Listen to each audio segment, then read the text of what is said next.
Comcast Sportsnet Bay Area is brought to you by Jack in the Box. Head to Jack in the Box for the new Jalapeno Ranch or Barbecue Ultimate Cheeseburgers at participating restaurants. And by Toyota, #1 in MPG, durability and resale value. Toyota, let's go places. Beautiful day here in San Diego. Seems like it's always beautiful here in San Diego. Our game time weather is presented by the Santa Cruz Beach Boardwalk. Get to the beach. The admission-free boardwalk is now open daily. 80 degrees here at the yards. You see the winds at 10 miles per hour. The humidity at 52%. And we do have lots of sunshine today. All right, let's take a look at the Giants starting lineup, and it's brought to you by Coors Light. No Posey. No Sandoval. It's Pence, Panic, and Brandon Belt. Michael Morris hit a home run yesterday, his first home run in 24 games. It came in the ninth, and it tied the game. Sanchez, Blanco, and Crawford. Arias will hit eighth, and Lincecum ninth.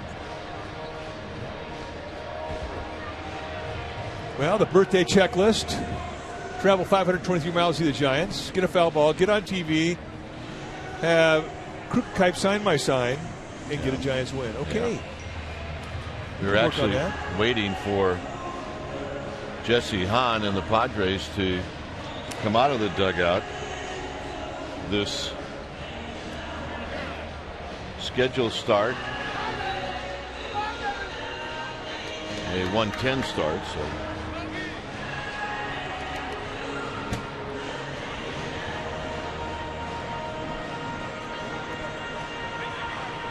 See the history with San Francisco. 9th inning home runs to tie, 10th inning home runs to win. They did it in 1966. Jim Ray Hart and Willie McCovey. Aldretti and Maldonado in 86. And then yesterday, Morris and Belt. So it doesn't happen all the time, folks. Well, when it does, though, we dig it.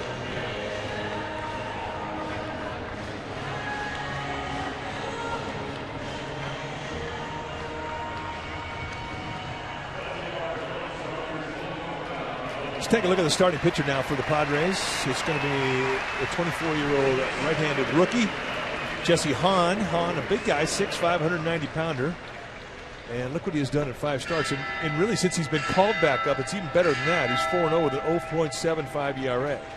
And what you're going to see from Hahn is a high three-quarter release, which causes a lot of tilt. You're going to see a big-time sink with his fastball, which means a lot of ground balls. He also has an exceptional curveball that he'll throw in any count. Has a slider and a changeup to go with it, but he'll ride that fastball curve combination hard. 36 strikeouts and 27 2/3 tells you he's got swing and miss stuff. Well, it wasn't just the Giants that he shut down. He shut everybody down. Let's take a look at the defense playing behind Jesse Hahn today for the Padres. Starting in their outfield from left to right. It'll be Quentin, Denorfia, and Smith, Amarista, and Headley on the left side of the infield. Conrad and Gobert on the right side, and Yasmani Grandal will be in the squad, putting down the signs.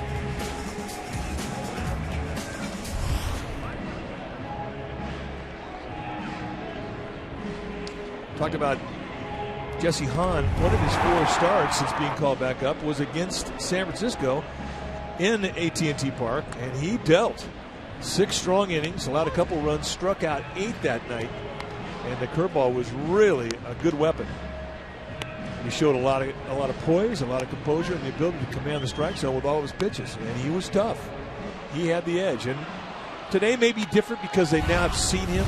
They know what his fastball movement is. They know what his velocity is. They know what his breaking ball and his changeup and his slider do, and it does make a difference when you're hitting off somebody you know.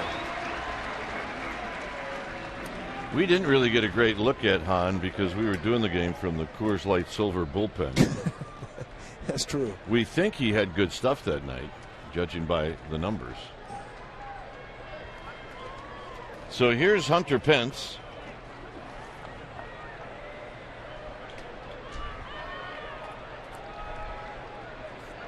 As Hahn takes a long look into Grandal. And the first pitch of the ball game is high. So we get started at 1:13. That's 3 minutes late.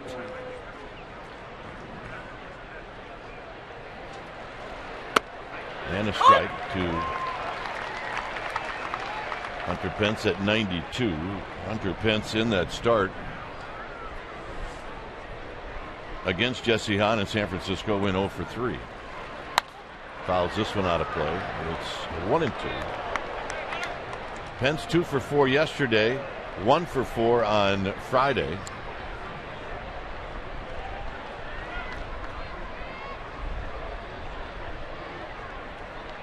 With Joe Panik on deck.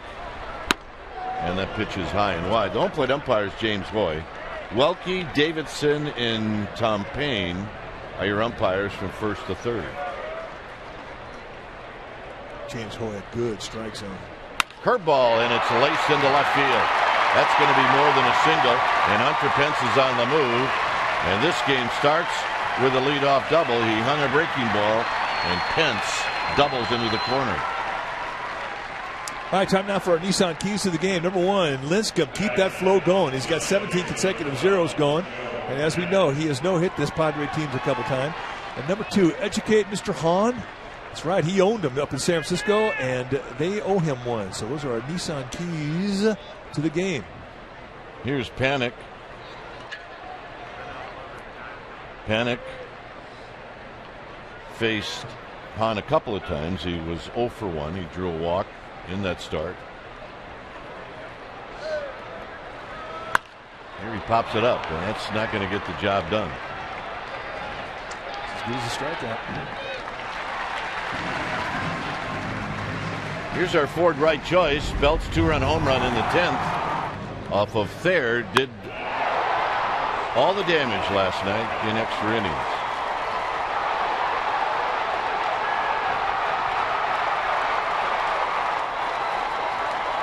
And for Belt, that was his 10th home run of the year. So Belt steps up. He was on the DL, so he never faced Hahn.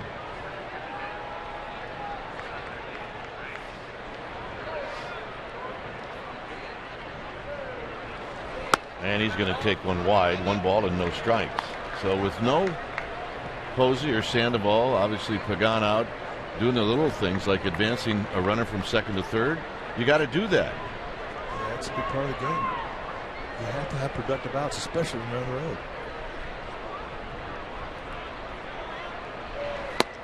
In tight, it's 2-0 to Belt. He's talking about how good of a strike zone James Hoy has. He's a low zone. He's got width on both sides of the plate. And he is definitely the kind of umpire that will look for strikes. Good pitcher's umpire.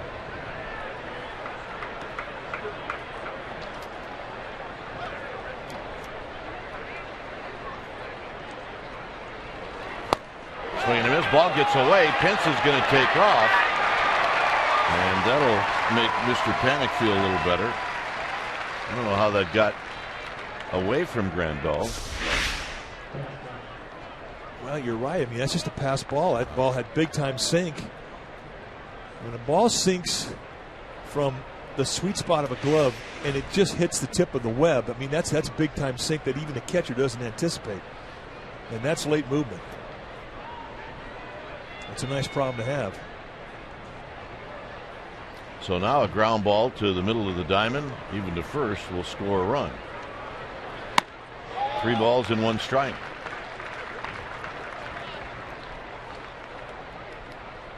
There's Michael Morris, also one of the heroes from the game yesterday.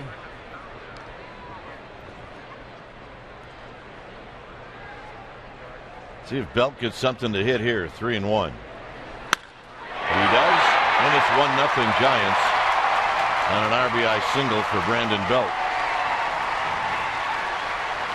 So as far as Joe Panik's concerned, he didn't even hit this inning. Not a problem. Brandon Belt totally picked him up. It all starts with good pitches to hit. This is right there below the belt. That's where you want to hit a sinker baller. Make him get the ball up. Stay hot, Brandon Belt. And when it happens and somebody actually knocks in an RBI, they make it look so easy. Morse hitting .271.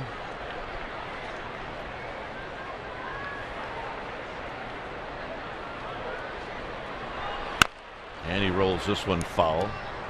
Time for our Togo's big play the Togo's way. was off of Houston Street. Morris did not miss this hanging breaking ball, and that tied the game. Only difference between Carlton Fisk and Michael Morris, Fisk was in the World Series. Yesterday felt like a World Series game. Giants needed it badly. That was a huge swing of the bat. Outside with a fastball, 1 ball and 1 strike.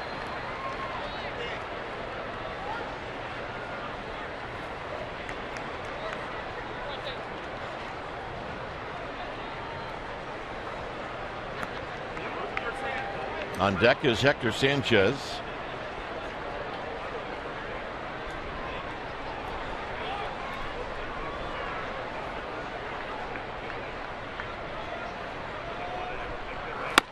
And that runs in tight again, 2-1. And taking a long time. And right now he's vulnerable. He has not established that sinker at the knee where it's most effective. He's up around the belt. He's made a lot of location mistakes, just about the same level of height. And that's when you can get him. This is definitely an inning of opportunity. Grandal going to set up away. Breaking ball, and this is cracked, so that's going to be a double play to end the inning. So Morris hit it well. Giants on the board, and the Padres now are coming up.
Here's Bud Black's lineup. It'll go like this. It'll be Smith and then Chase Headley. And Headley's numbers against Lincecum pretty good.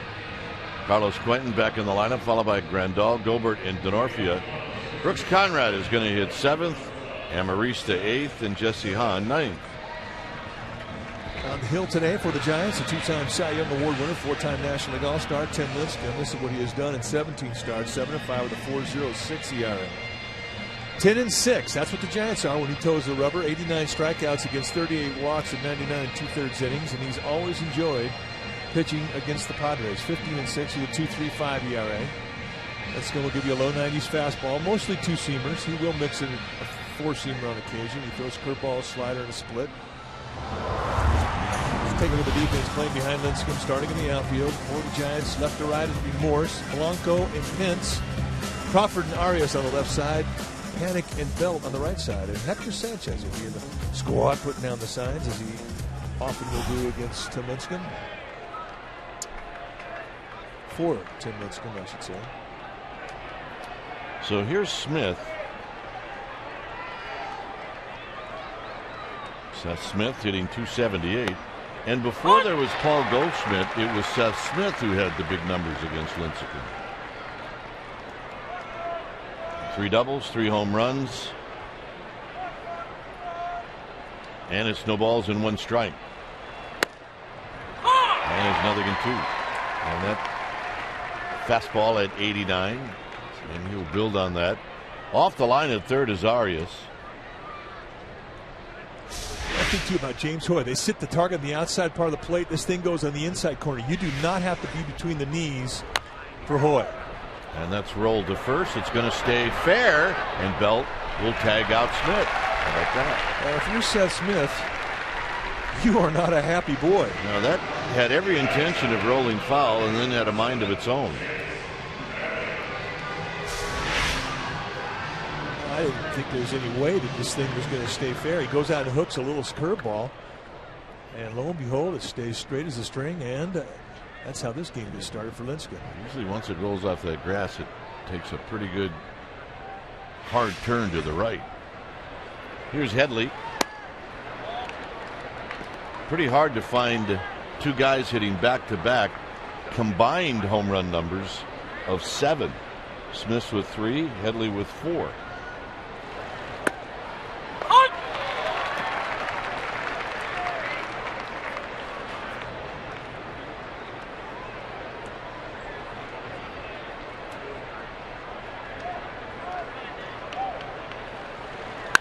Headley lifts this one out to left field for Morris. 2 outs. And that'll bring up Carlos Quentin. Headley, by the way, on Friday really hurt the Giants. He was 4 for 4. So he's got 5 hits in the series.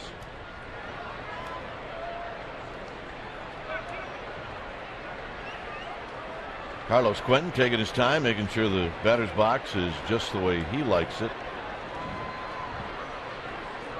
He's coming in at 0 for 4 on Friday. And then Romo struck him out late in the game yesterday as a pinch hitter. And here the first fastball is down low at 91. Trying to get on track. This is one big, huge concern for the Padres. He's their big guy. He's their big money guy. He's the guy who needs to come on, put up some productive numbers, and he's not been able to get untracked. Been dealing with injuries this year.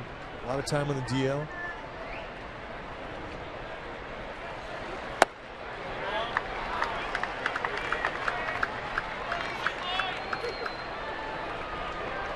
Three 3-0 with Yasmani Grandal on deck. Pablo Sandoval, you see he's got that arm in a tight wrap to keep the swelling out of there. He got hit right on the forearm. Talking to Bruce Bochy in his office before the game, he said he got hit good. He said when he got back to the dugout, he said his arm was quivering, and they couldn't stop it from quivering. That's a big forearm to quiver. Well, you're right. When you get in the spasm, there's nothing you can do. You can't grip. You can't close your glove, let alone grip a bat. You can't play.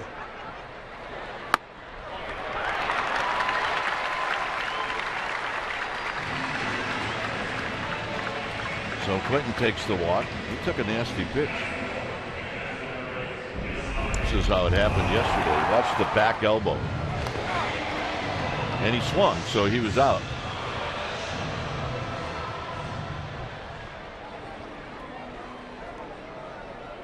His hand was shaking quite a bit.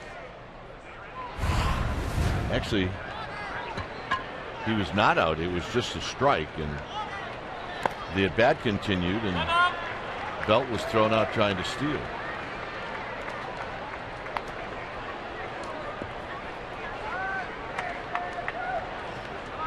Grandal is hitting .203. He's got power, 6 home runs, 17 driven in.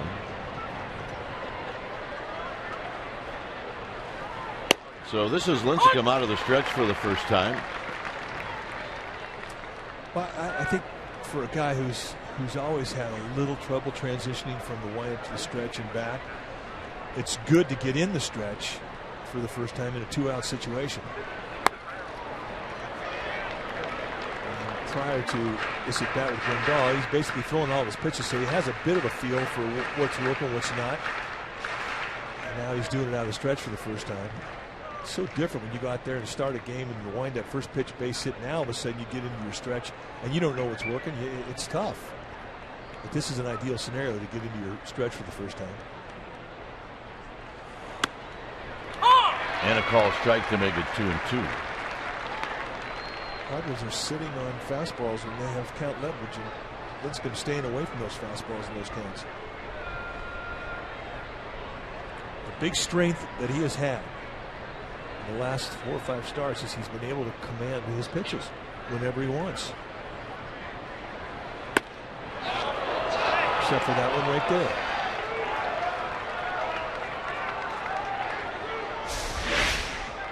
Big breaking ball. Well, some umpires have called that a strike. Yeah, there's some guys with high strike zones that would call that. Hoy's more of a low ball guy, though. 3-2. That means Quentin will be on the move.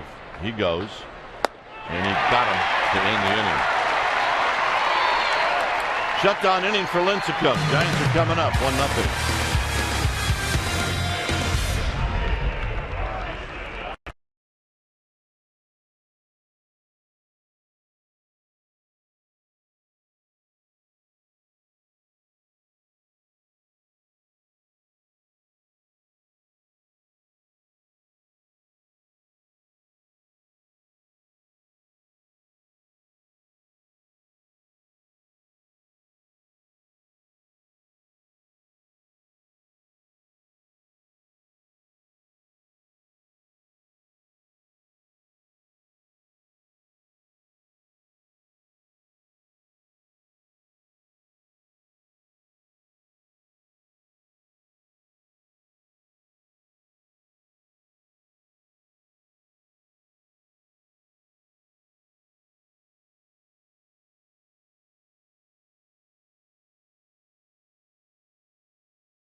Orange and Friday happy hour presented by Lagunitas Brewing Company. You can check out Mowgli's, the alternative rock band, your special event package. You need one, and you'll need a game ticket for the Giants and the Diamondbacks. 415-972-2298 or visit sfgiants.com/special events.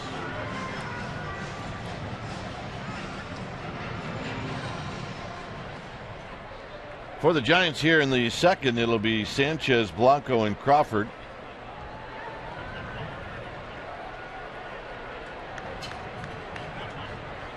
Sanchez hitting .206, 3 home runs, 26 driven in.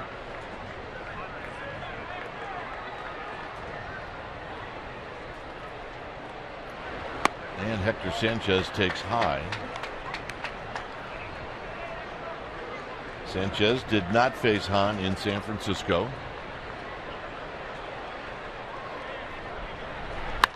And he pops this one back and out of play. Buster Posey not in the lineup. He's fine.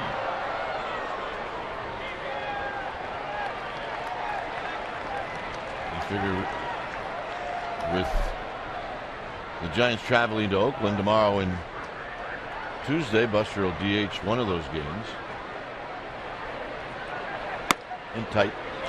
2 balls and 1 strike. Hector Sanchez trying to fight through a slump, and he has had a big-time uppercut. Really has dropped that back shoulder a lot going into his swing.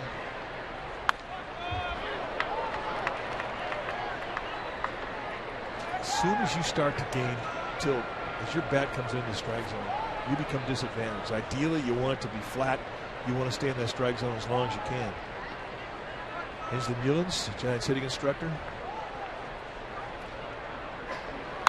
And that's rolled foul. You're watching Hector Sanchez very closely. Yeah, they've been working trying to get that loop out, trying to get that uppercut softened to where he has a better chance in the strike zone. Because when you're uppercutting, they can just pitch you right across the letters and you're defenseless. You can't stay on top. And that's basically how the league has gone after him. Here's the 2-2. And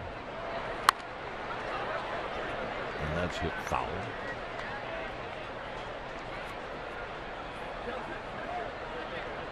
I mean, Hector's lost 70 points on his batting average the last month. Well, he knows every day. It's tough. And he knows he's going to play at least once every 5th day. Out of play. He's choking up now with 2 strikes. Blanco on deck.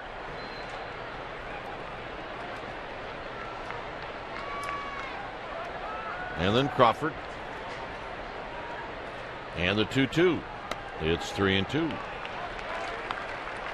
So Sanchez getting pitches out of Jesse Hahn.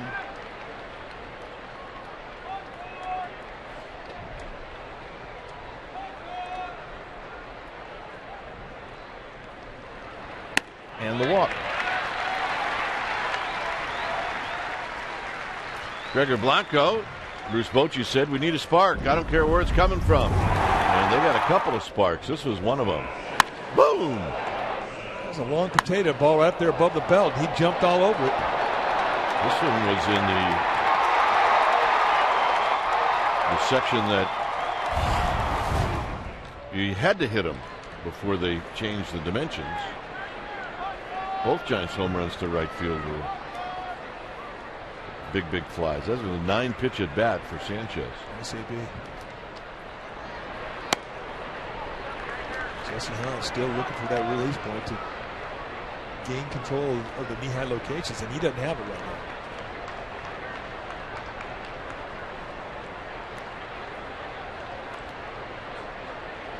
Crawford on deck. Sanchez with his lead. Not a big one. And a breaking ball, and it's 1 ball and 1 strike. Ballpark like any other ballpark in California. Daytime you get more carry than you do at nighttime.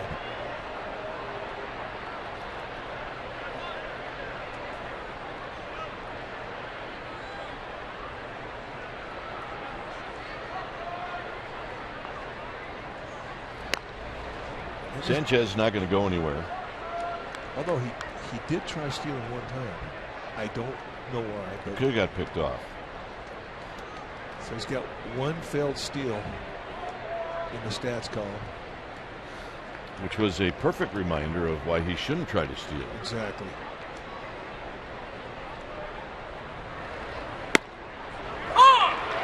A strike there.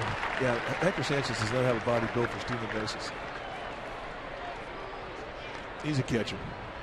Born to be a catcher. Always going to be a catcher. A non-base stealing catcher. Blanco now behind in the count, 1-2.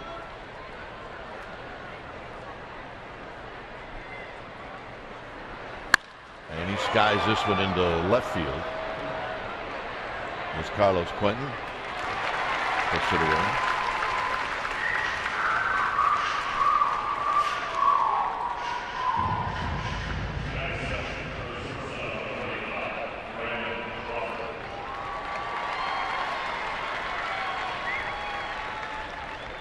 Here's Crawford. Well, the one thing you hope doesn't happen after Blanco hit the home run is not to start getting home run-itis. Well, for a guy like Blanco, his money's on the ground in line drives, not in fly balls. And that's what happens when you hit a home run. You get it turned back into a fly ball guy. Something going on with Hector Sanchez.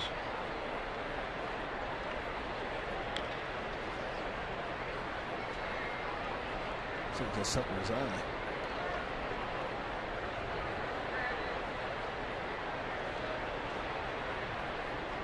So here's Brandon Crawford.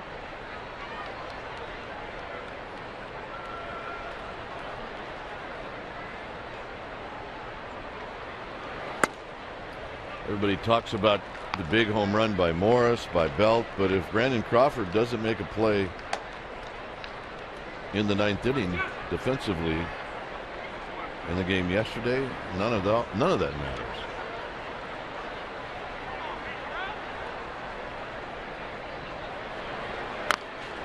wraps this one foul.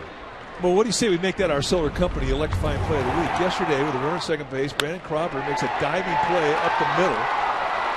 Yasmani Grandal, instead of getting the game with an RBI, winds up getting with a little bird left on the rock. And that's our Solar Company electrifying play of the week. Chase Headley would stay stranded at third. The Giants would go on to win that ball game by 2 runs.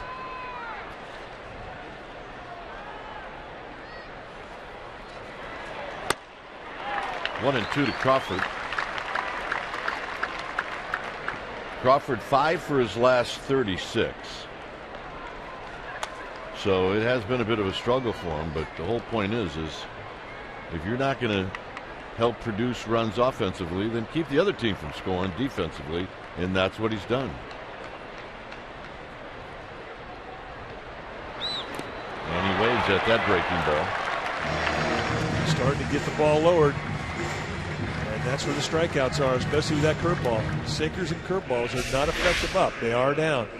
And with a little leverage in the count 1 and 2, all he's trying to do is bounce it between home plate and the catcher, and this is a perfect curveball. It's a lot of strikeouts. You can see it starts out at the waist and winds up in the dirt. That's a big hook.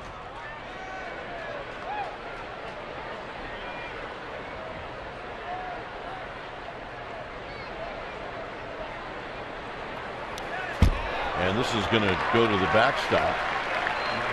And Sanchez, we're going to give Sanchez a stolen base on that just because we were dogging him about his speed. That's right.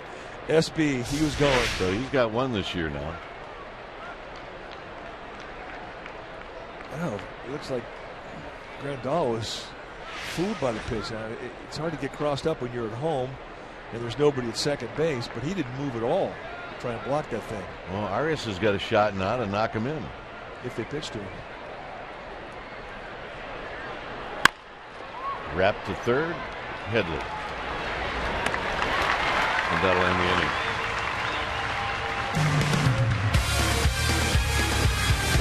1-0 Giants.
It's so easy to be negative and down. It takes a true warrior to stay positive at all times.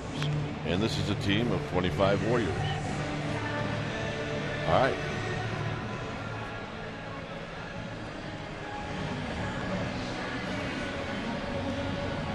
Jake Gobert, Kristen Orfia, Brooks Conrad. They're all ready to face Tim Lincecum, who allowed a walk in the first inning, but that's it.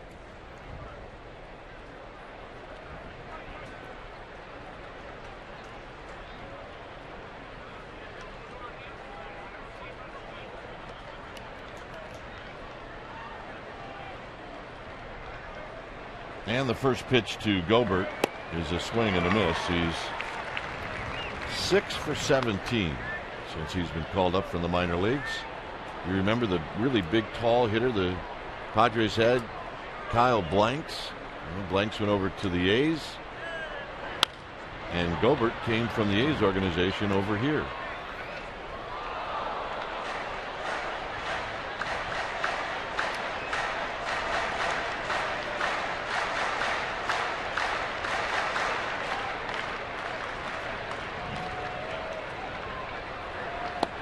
Swing and a miss, and he got him on 3 pitches. Schooled him. Curveball, fastball, late, and then got him with a 2-strike curveball. Nice pitching. Making this trip, Tito and Irwin. Irwin Yagueros and Tito Fuentes. Tito played for the Padres. And if you watch, it's rare that you'll see Irwin talking at all. And we just happen to catch one of those special moments.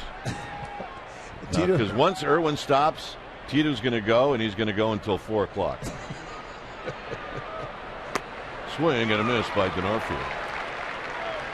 Tito Fuentes can light up a room like nobody on this planet. Yeah, you guys are going to be neighbors. That's right. Here's the 0-1 to D'Onofrio, and D'Onofrio takes low. Tito Fuentes. He is quite the character. I'm going to call strike 1 and 2. I did not see Tito play in the National League when he was a young player. I saw Tito play in Detroit at the end of his career. He played second base when Mark the Bird Fidrich was going through his act. Well, I saw a lot of Tito when he was with the Giants. He and Chris Spire, I thought it was showtime. Chris Spire at short, Tito at second base. They would put on a clinic every day. Very, very entertaining to watch. And that just seemed like there was no play that they couldn't make. And style points, Tito could put style on routine ground ball. D'Onofrio loses the bat and misses, and he's out. And Lincecum now with 3 strikeouts. The double play combination in Detroit was Tito Fuentes and Tom Verizzer. Remember Tom? I did. Let's take a look at another breaking ball here. Lincecum is very, very early in this game. Let the Padres know that he's got to feel everything. The slider, the curveball, and the split are all snapping. And when that happens, that fastball just all of a sudden looks a whole lot faster in the eyes of the hitters. Can't even hang on to the bats. Here's Conrad. Which Conrad takes high. He's had 1 lifetime at bat during the regular season against Lincecum, and he's 0 for 1.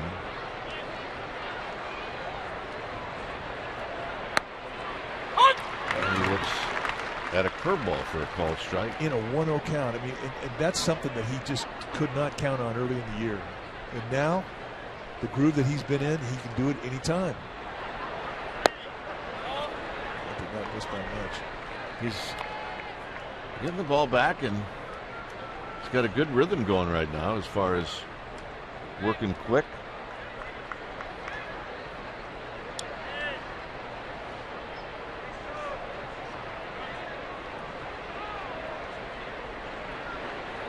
And a high fastball makes it 3-1.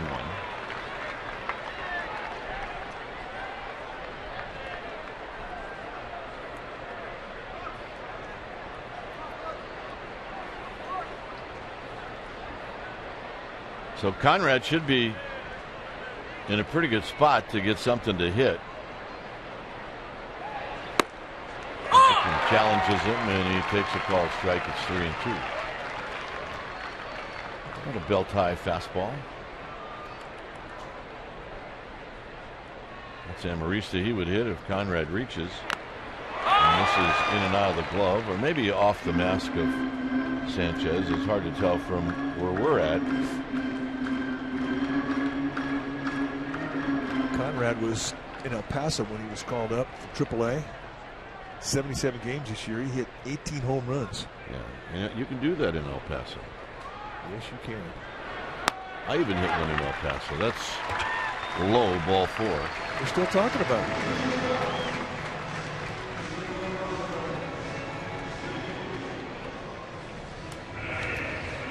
So here's Amarista. Lincecum now in 2 innings has got the first 2 outs and then walked the third hitter. Amarista is 2 for 14 lifetime against Tim Lincecum.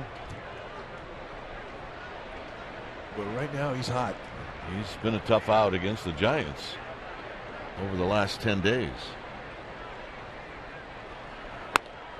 And call strike.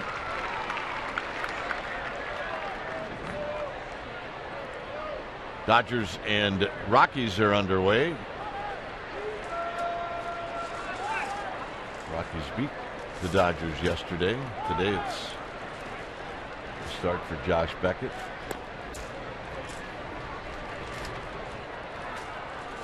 No balls and 1 strike.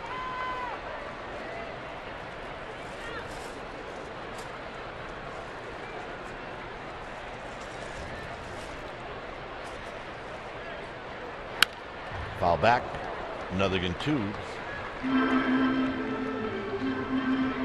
Amarista on Friday hit a home run off of Matt Cain. He got a pitch down and in. And he dropped the head. Change up. That really shocked Matt Cain. Not expected to give up a home run on a changeup, especially to a guy like Amarista. But he's got some pop, and we talked about the problem that Blanco will have when he hits fly balls and hits home runs. All of a sudden, the line drives and the ground balls dry up, and Amarista is that way. He's got power. Every once in a while, he'll run into one, and then he gets home run happy.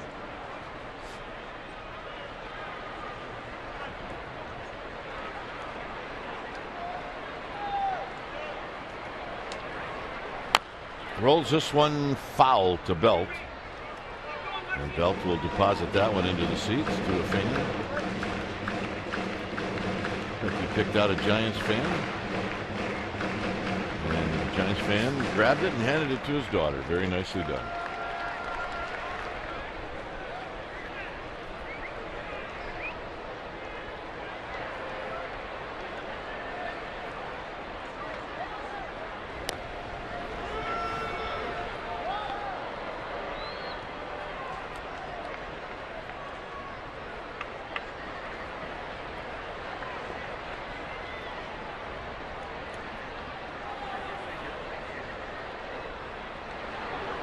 Foul off of Sanchez. I don't know where it got him. That's right where he wanted. He set up a target on that breaking ball in the outside corner low. And that's right where Lincecum put it. Let's see where it got him. Just grazed him on the side. He's good for at least 3 every time he catches Lincecum. He gets hit in spots that I've never seen catchers get hit in. Yeah, I agree. It's really become a concern. Before it was actually kind of funny, and everybody laugh about it and whatnot. But now it's not funny. He's been getting hit in the helmet a lot. And it's a big time concern right now. Arias, side retired. Lincecum's going to lead things off. It's 1-0 Giants.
Giants Baseball on Comcast Sportsnet Bay Area is brought to you by Big O Tires. Tires, service, straight talk. Big O Tires, the team you trust. Giants with a 1-0 lead. It's been that way since the first inning.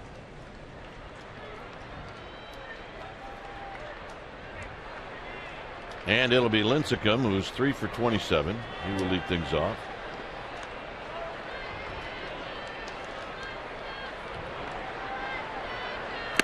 And he takes a fastball for a strike.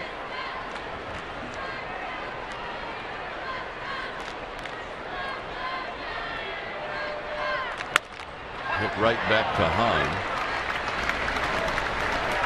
In Lincecum's no-hitter, he went 2 for 3 that game with a walk. He was on base 3 times.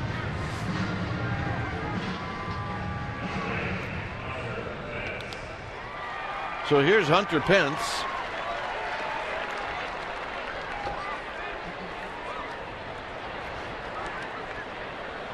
Hunter Pence led the game off with a double down the left field line. .358 on base percentage. Boy, you love that at the top of your lineup. You hate to lose the RBI qualities that he has in the middle of your lineup, but right now I'm looking for somebody to get on base and start things off. I mean, that .358 on base percentage is why he's in the leadoff spot. A lot of energy.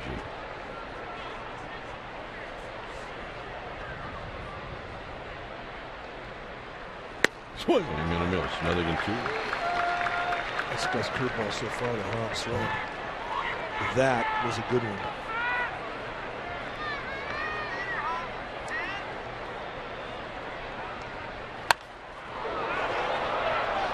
Dangerous pitch, and you try and buzz Hunter Pence up top. You better be careful. Yeah, there's no such thing as a waist pitch if it's high. This is right up there, chin high, and he did a nice level swing at it. And that's an example of a bat staying in the strike zone a long time. And he stays alive on the foul in the dirt.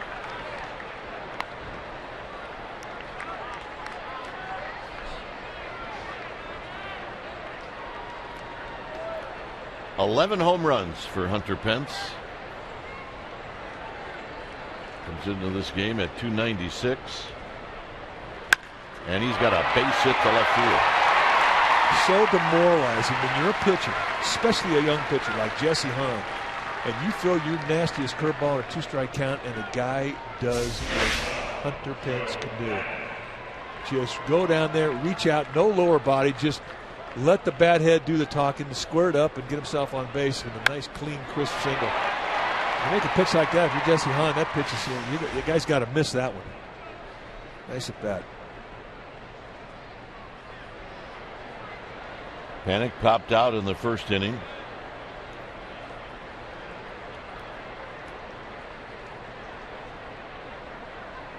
Pence with the ability to steal a bag. He's got 7. He's been thrown out twice.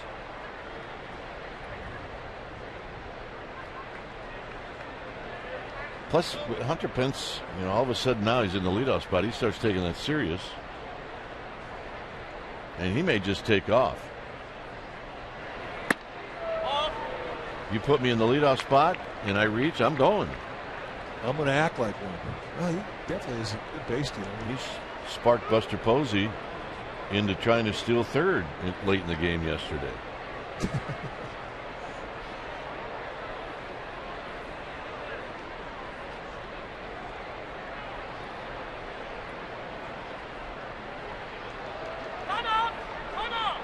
So Hahn, what he actually does is he freezes himself. Well, you're always taught in minor leagues about pace between going homes. A lot of guys now at the college level are being pretty good at it by the time they get into pro baseball, but for young pitchers sometimes they go a little overboard. And a strike to Panic.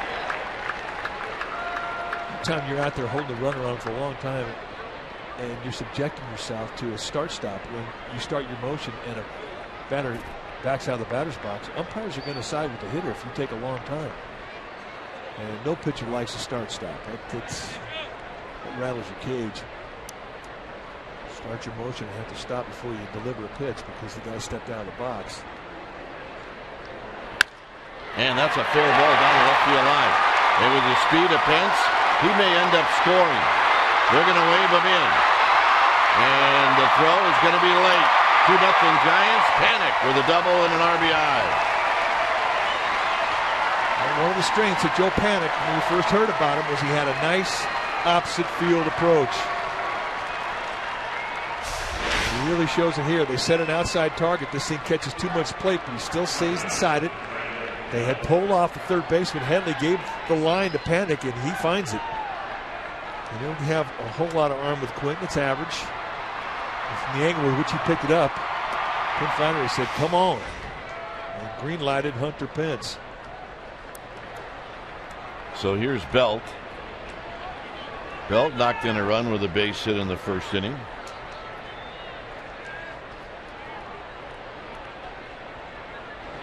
And he takes wide, 1 ball and no strikes. Yeah, it's good to see the big guy back in the lineup, isn't it? It absolutely is.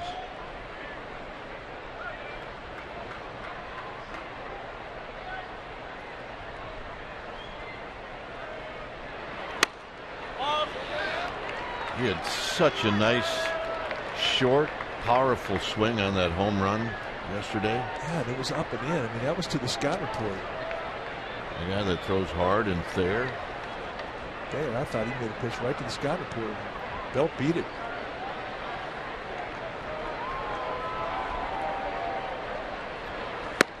And he comes back with a 2-0 breaking ball. He was not looking for the ball there. He was looking fastball. Saw that front foot plant, and all of a sudden, that ball was not where he thought it was going to be.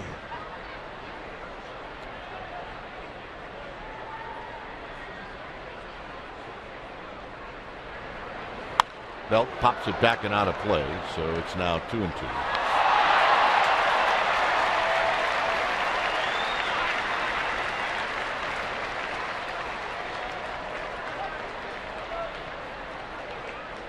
We don't know if he's a Giants fan. He has the right colors on.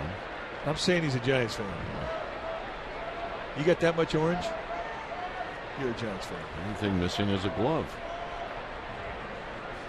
2-2 pitch. In the dirt to Belt, 3-2. I think he bought those seats thinking that he didn't need a glove. I think you're right.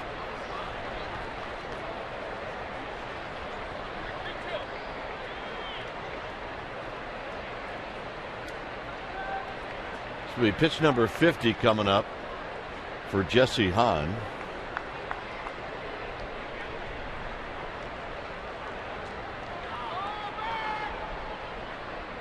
Hahn's going to step off only because Amarista gave up a lot of ground coming in behind Joe Panic.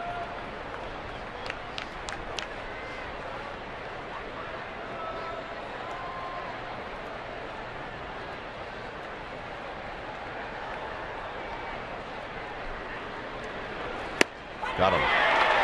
That's 3-2 curveball. You got to give him that one. Yes, you do. And remember, this is the first time Belt's seen him. He didn't have the luxury to see him when Jesse Hahn pitched in San Francisco. And that's a good hook. And to do it in a 2-strike count, nice surprise. Yeah. Here's Morris. Morris hit the ball well. Ended up being a 6-4-3 double play. The price for education up here is costly.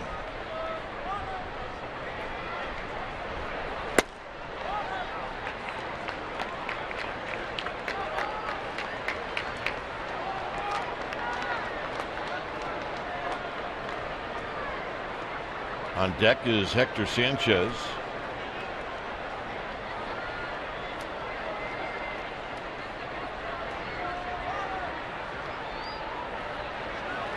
In tight, 2-0.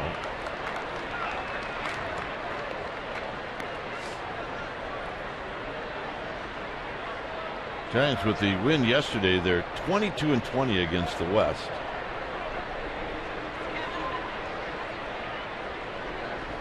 The record on the road is still very good, 23-16. Curveball and a base hit to left field. He may have action here. Panic being waved in. Throw cut off. Throw to first. Not in time. 3-0 Giants. You cannot tell me that Michael Morse did not go up there looking for one thing and one thing only, and that was a breaking ball. Well, he didn't miss it. The only thing he didn't do is hit it out. Boom. I mean, he had back leg into this. A lot of times guys with big curveballs like Hahn, and the scout report isn't that he'll use it a lot, especially early in the count to steal strikes, and I think that's what Morris went up there looking for. He gets it and delivers in a 2-out scenario. So Joe Panic doubles and scores and knocks in a run here in the third, and here's Hector Sanchez. It would really be nice to see this kid get comfortable in the big leagues. Joe Panic.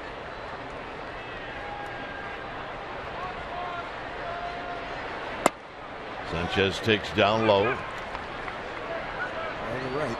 Comfort means confidence.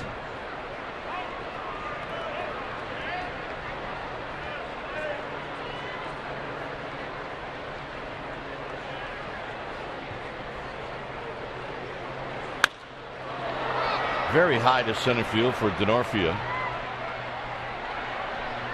And that'll end the inning. Giants pick up 2 runs on 3 hits. Lincecum will face Hahn, and then the top of the order.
Well, after 2 games in Oakland, the Bay Brewers series will move to AT&T Park July 9th and 10th. That Wednesday, the July 9th game, 7:15 start. And July 10th, you can catch day baseball in the city. There are still tickets available for both games versus the A's. Go to sfgiants.com/tickets. Beautiful look at San Diego. The Giants have, well, they've kind of claimed it as their second home. Flew in today from San Francisco at 7:25, a flight left. And I looked in the plane, and there were more Giants uniforms in that plane than there are in the Giants dugout right now. It was a great feeling. So there was a good ad for the dugout store on the plane. Yeah, you could say that. Here's Jesse Hahn. Hahn takes a high fastball. He's 1 for 8 in the big leagues.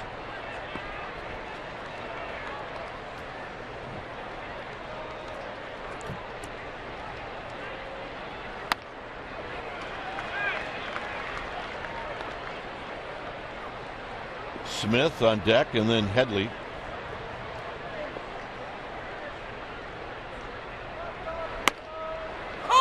Talking about how San Diego has become sort of San Francisco South with Buster Posey days. Says it's unbelievable. Said it's fantastic to play here because the support that we get from our fans, he goes, it's hard to describe. There's a swing and a miss.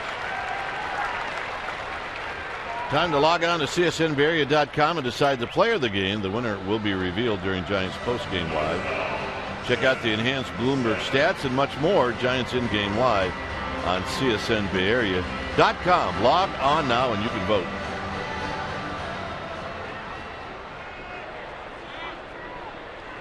Here's Smith, who bounced out to Belt. Buster also said this is one of his favorite places to play baseball in. There's a called strike and a ball that rolls to the backstop, and it's no balls and one strike. Umpires hate that.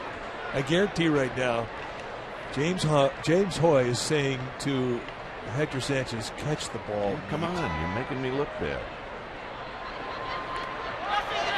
And they're going to say he went around, and a nice block by Sanchez. It's 0-2.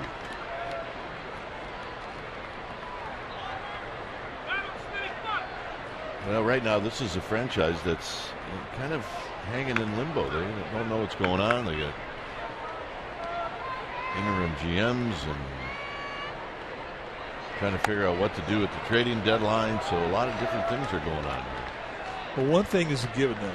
They don't have to worry about going to another city. This is one of the really more beautifully placed ballparks within the center city. Do they own a tarp? I don't see one. It's a great question. They do. They don't keep it on the field. But they really nailed it when they put this ballpark up. It's fantastic.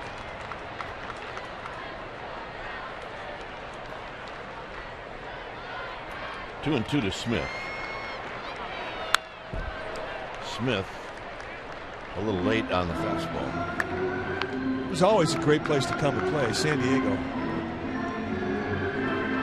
Look, the old Murph or Qualcomm, that wasn't the greatest place, but it was still great to come here. Well, and the weather was always fantastic. It never was too hot. It's never too cold. Just right. Padres are a one-team town. There are a lot of Dodger fans down here. Don't get me wrong. Got him. Beautiful. Man, a little skip from Lincecum. Well, I mean, you will have a little bounce in your step when you strike out a guy who's had good owners on you. So do that. His last start, he just kind of a little skip right at the end. Just gets Seth Smith completely broke down. He completely lost his lower body, and that does not happen very often with him. He's a tough guy to get off balance. That's how good that pitch was. Here's Headley.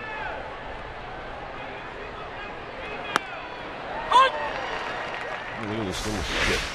I don't see him do it a lot. Yeehaw.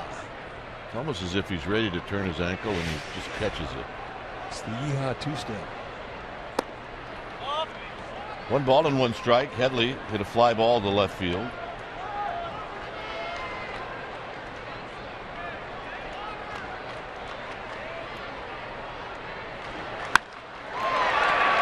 Morris coming in, and he's going to make the running catch, and he'll end the inning. 5 strikeouts for Lincecum.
Coors Light. Enter to win a Coors Light refresherator every time the Giants hit a home run at AT&T Park. Text REFRESH to 49375. See the Del Coronado called the Del. It's 3-0 Giants. We stayed there one All-Star break. Is Gregor Blanco's going to lead things off. Blanco 0 for 1. He also left here one year. I think it was 95 or 96 in that old cargo van that you had that held like 20 people. Yep. And we went to Mexico for the All-Star. Yes, we did. Rosarito Beach. Swing and a miss, nothing in 2. Like that was pretty fun. Both families stacked up, stopped off at the store, and headed across the border. We looked like the Beverly Hillbillies hitting to the beach. Kids were still little. That was a good time. And the kids, well, actually, just the best way to put it is the kids were still afraid of us. It didn't last much longer. Not so much anymore. Blanco on the ground, foul. We had to go to the Rosarito Beach Hotel to watch the All-Star game. We did.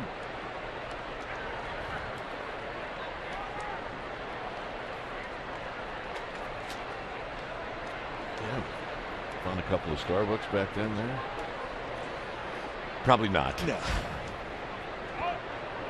Did find margaritas down there. And the 0-2 to Blanco, and Blanco takes that breaking ball. And now, Giants hitters are going to have to start thinking about it once they get 2 strikes out. Yeah, he's got it honed in.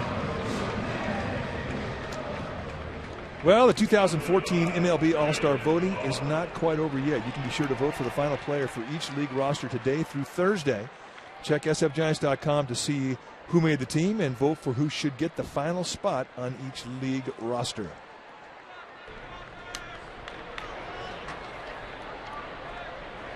So here's Crawford. Crawford struck out swinging in the second.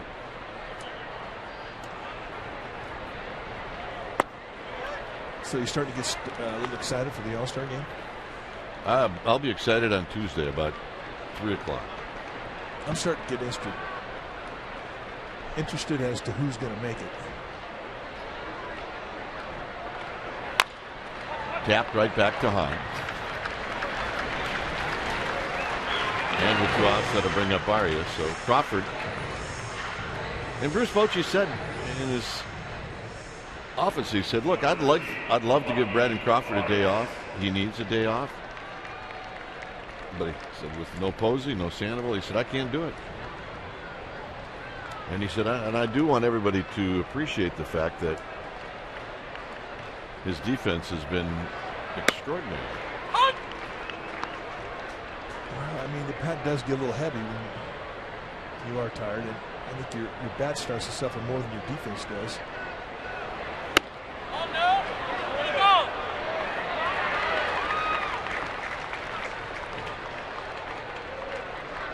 Playing every day, I mean, it's a mindset. It really is.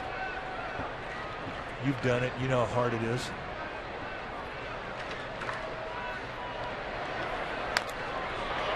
And that's tap foul. It stays at 0-2. And you've always said that just the days off, you don't want to go anywhere. You just want to get off your legs, off your feet, sit in a chair, shady room.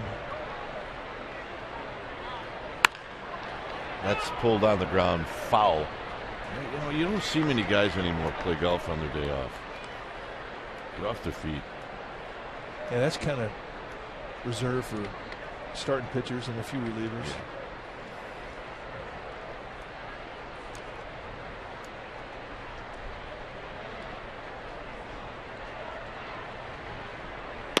And Arias is out swinging to end the inning. 4 strikeouts now for Hahn. We'll enter the home half of the 4th.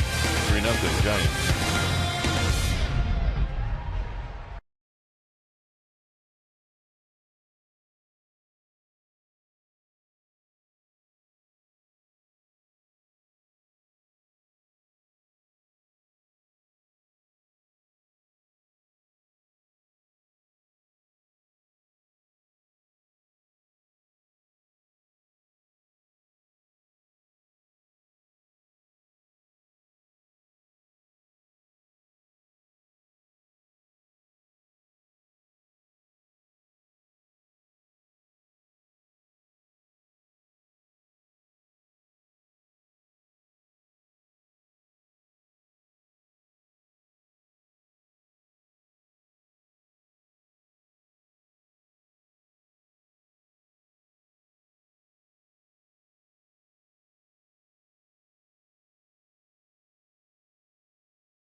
authority of the San Francisco Giants and may not be reproduced or retransmitted in any form, and the accounts and descriptions of this game may not be disseminated without the express written consent of San Francisco Baseball Associates, LLC. 3-0 Giants. We're ahead to the bottom half of the fourth inning. Giants 3 runs, 5 hits, no errors. The Padres zeros across the board. And for Tim Lincecum, he's set to face Carlos Quentin. One of the 2 blemishes that he has on his report card today: a walk to Quentin in the first, a walk to Conrad in the second. Giants playing Quentin pretty straight away in the infield. Slight pull at shortstop.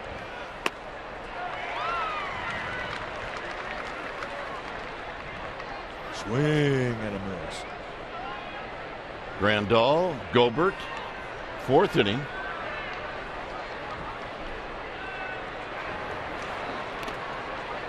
Knocking it down is Hector Sanchez.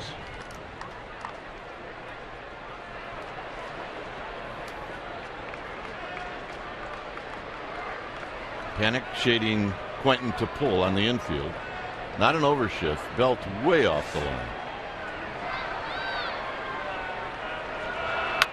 Popped them up. It is going to be right in the area of Brandon Belt. Now the wind starts to play with it a bit. Check out our AT&T U-verse rewind, June 25th, 2014. This is the last out of Lincecum's second career no-hitter. It was a bouncing ball to Panic. And this time Panic threw it to Posey, not Lincecum to Posey. And the celebration began. That was a good day. Not much of a post-game interview because of the double cathedral he got with both Gatorade coolers. Yeah, he froze there. We also saw the quickness of Amy G. Yeah, I didn't think she was that quick. That was amazing. You walk around with a bucket of water around Amy G, and her quickness increases. His belt. That's the play. Second Giants pitcher of all time with 2 no-hitters. He joins his Christy Mathewson, second pitcher all time to no-hit the same team twice. Addie Joss with Cleveland no-hit the White Sox twice. 4th active pitcher with 2 no-hitters. He joins Homer Bailey, Mark Burley, and Justin Verlander. I mean, it's just historically an accomplishment. The one I still like the best is the 2 Cy Youngs, 2 no-hitters, 2 World Series rings. Yeah. Table for 2 for Lincecum and Koufax. Wow. And that's rare earth right there. When you can say you did anything with one of the immortals, and he's done it. Yeah, just one other guy. Koufax, Mathewson, and Addie Joss. I mean, come on. How cool is that? 1-1 pitch to Gobert is down low. 2 balls and 1 strike. I mean, I thought it was pretty cool when he passed Christy Mathewson in Giants history for the most double-digit strikeouts. And I mean, Christy Mathewson had pitched a lot longer than Lincecum in order to. And this is going to break up the no-hitter. Is Gobert with a 2-out single. And if you don't think it was on the minds of the Padres fans, think again. I mean, there was a loud cheer that went up when that ball dropped in front of Pence. Really, he hasn't hung too many breaking balls. And here he does. Right up there above the belt middle end. And just a location mistake. And those are supposed to get hit.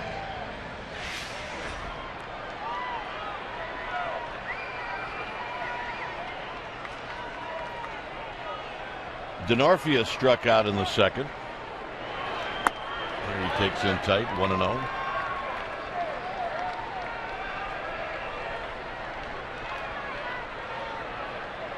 Now 1 for 8 lifetime against Tim Lincecum.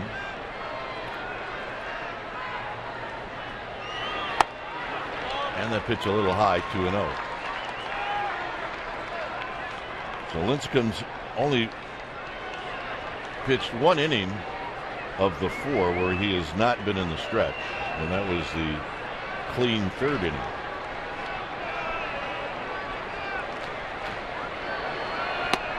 It's 3-0 to Denorfia.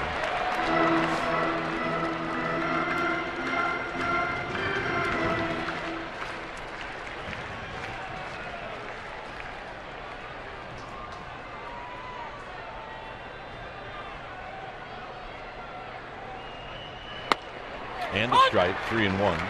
This will come with 2 walks, 5 strikeouts. He's at 64 pitches. At the end of the 4th inning, he should be at 60. So he's not that far off where he should be. A little bit high. Popped out of play, 3-2. Remember his no-hitter here. Hunter Pence made a great play. Amarista looked like he had a hit, and Pence said, I don't think so. Yeah, you could tell Amarista thought it was going to be a hit. And look at the reception Pence got back at the Giants dugout. Runner goes, as he should, on the 3-2 count, and it's low, ball 4. I tell you, all of the walks that Lincecum has had today, the payoff pitch, they've been pretty good pitches. Quinton walked in the first, Conrad walked with 2 outs in the second, and here a walk to Denorfia. That was not a bad pitch. I mean, it wasn't in the strike zone, and you've got to throw one there in a 3-2, but I think he's used to more guys swinging at that pitch.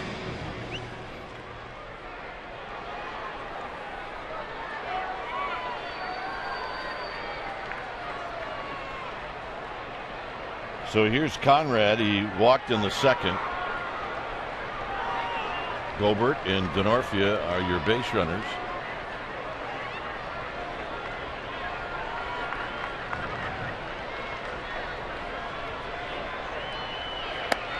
And a strike, and it's 0-1.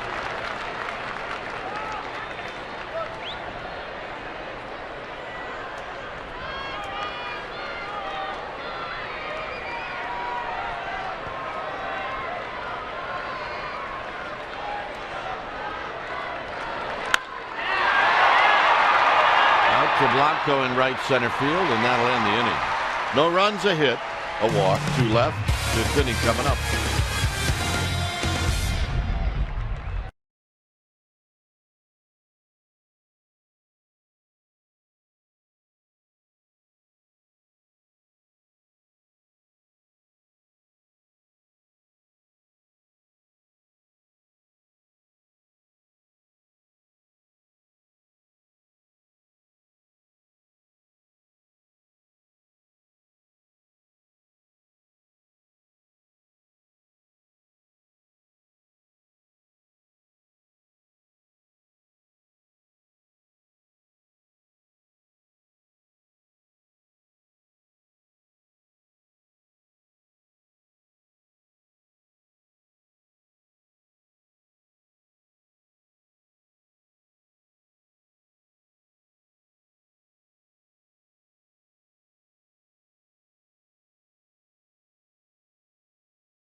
Giants Baseball on Comcast Sportsnet Bay Area is brought to you by the Solar Company.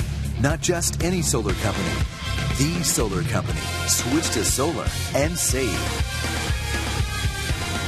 3-0 Giants. Is Tim Lincecum's going to lead it off. Lincecum bounced back to Jesse Hahn in the 3rd inning. And here he bounces back to Hahn again. That's an instant replay. And a 1-pitch out for Jesse Hahn. But if you're Lincecum, Get off the field. Not a problem. Hunter Pence, give him a chance maybe to get back into the dugout. It's hard for Hunter Pence not to full throttle it to home plate immediately. Hitting right at 300, Hunter Pence. Base percentage keeps climbing. He's scored twice in this game. And he takes a strike. Now, Jesse Hahn is not going to let Hunter Pence take away his curveball. Hunter Pence had 2 hits in this game, both off curveballs. And here he opens him up at bat number 3 with a curveball. That pitch was supposed to be in. It's 1 ball and 1 strike.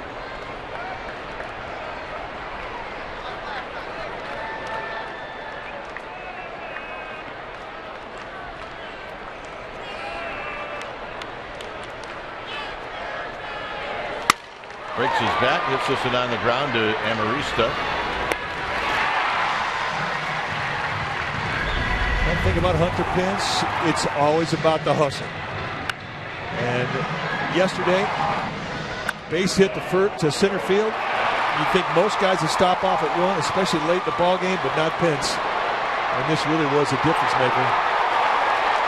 I don't think he caught Maben sleeping. I just think Maben just didn't rush to the ball like you have to.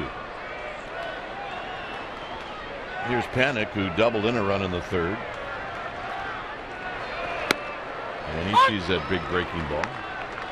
Well, I played with Bobby Mercer when I was in Chicago. And Bobby Mercer, who was an outfielder, that's one thing he would always notice about outfielders, if they would lay back on a ground ball that got to the outfielders, if they charged it hard. 6-pitch inning for Jesse Hahn. Lincecum comes back out. He'll face Amarista.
Bad mix.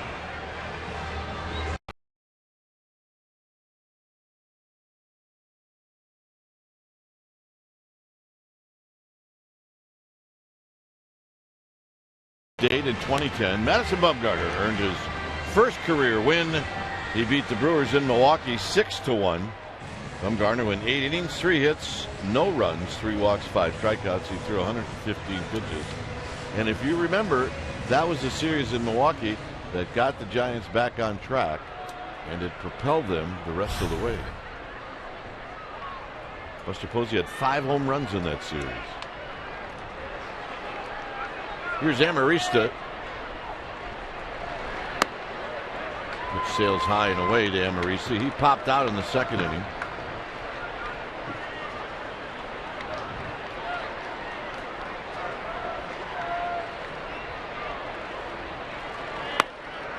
Two and out.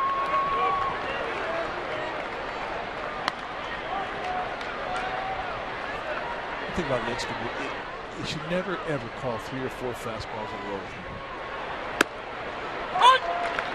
You just shouldn't.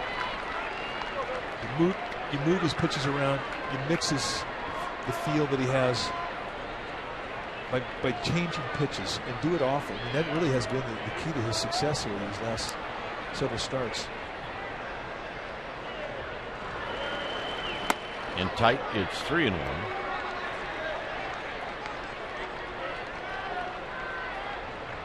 So Lincecum clearly didn't want to walk Amarista, not with Jesse Hahn on deck.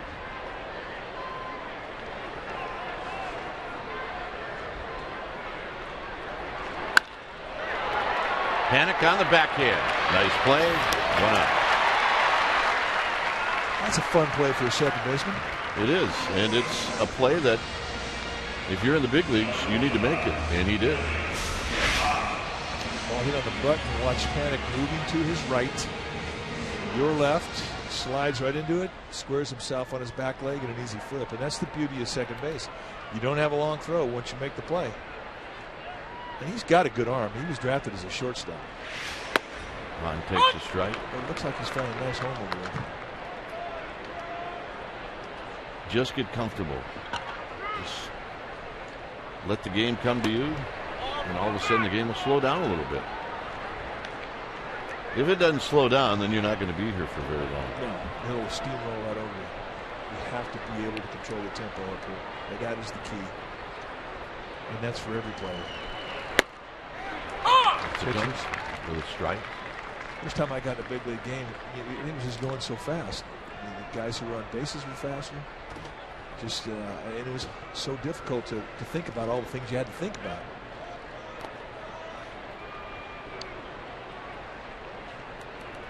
Game situation, pitching the swing types and hitter types, and it just was overwhelming the amount of information you had to process between a pitch, from a pitch to a pitch.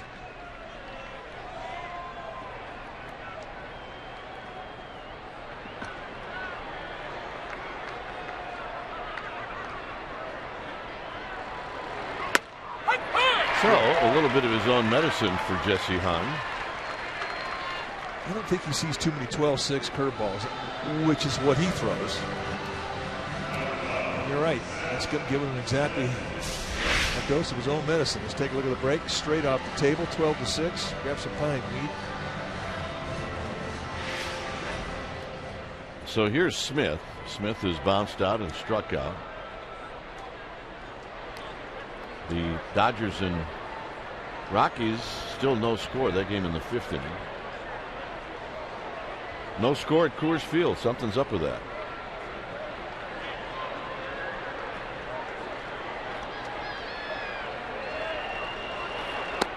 Smith takes low. He's 0 for 2.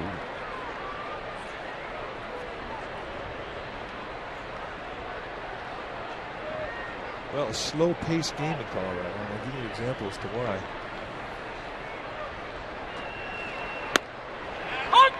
Both the Giants game and the Dodger game are in the 5th inning. The difference is the game in Colorado started an hour earlier. There's no score in the game in Colorado. It's 3-0 here. That's hit out of play. It's 1-2. So you say, well, how is that possible? Well, Josh Beckett's on the mound for the Dodgers. One of the slowest working pitchers on the planet.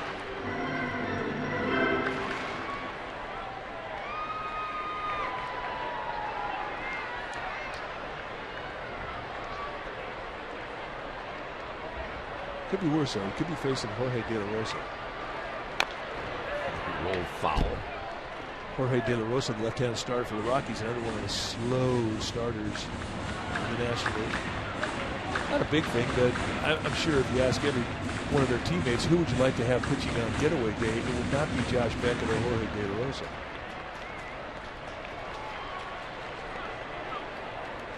Getaway guy, you want Tim Hudson. The 1-2. Hit on the. No, it's lined out to Arias. Smith goes the other way, and Arias dives the other way, and he puts it away, and that'll end the inning. The Arias just backhanding it LaFord gets to the outfield. 3-0 Giants.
Well, it's time for you to tweet your photo using hashtag CSNBA fan photo, your entire name and your hometown for a chance to have it shown in an upcoming game broadcast. Brought to you by AT&T. Here's Chris from Daly City.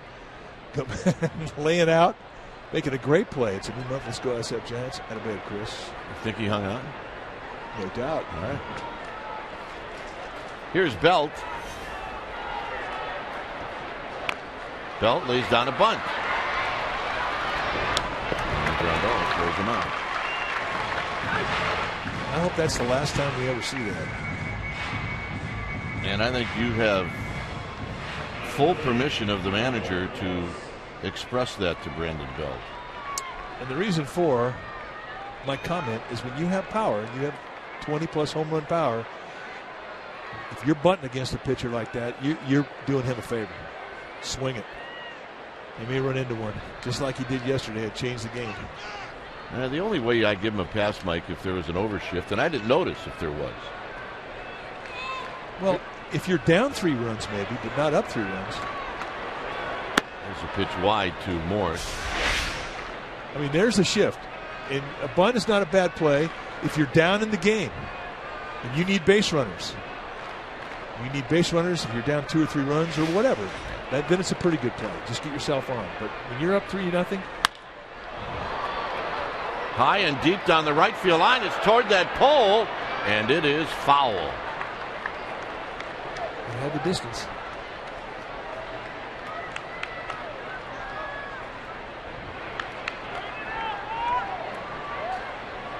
And I think somewhere down the road, Brandon Bell has been told, look, if they're going to shift like that, go ahead and bunt. It'll take it away. But the time to do it is not when you're ahead 3-0.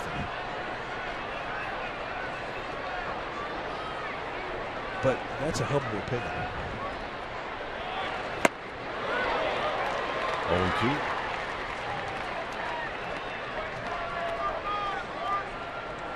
0-2. He might have had a huge bet with Gregor Blanco that he was going to have a bunt hit in the game. I mean, you don't know. You might be right.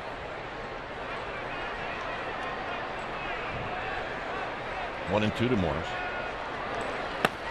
2-2. I just know pitching against guys that had power that would do that. I was like, oh, thank you very much. I kept him in the yard.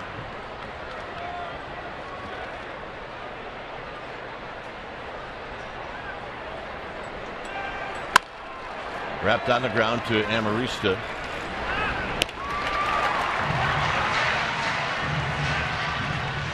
And that'll bring up Hector Sanchez.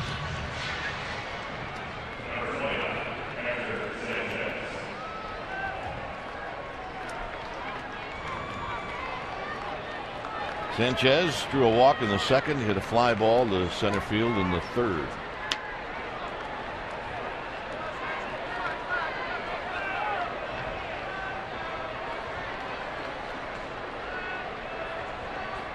And here he hits one down the right field line. It's going to be foul. You're in and out of a Giants fan.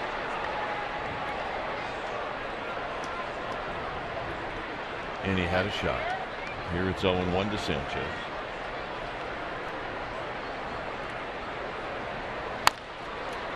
Pulled. Goldberg. Side retired. A nice inning for Hahn. Big fella's coming up. It's 3-0 Giants.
Comcast Sportsnet Bay Area is brought to you by Heffernan Insurance Brokers, offering business and personal insurance, employee benefits, and financial services.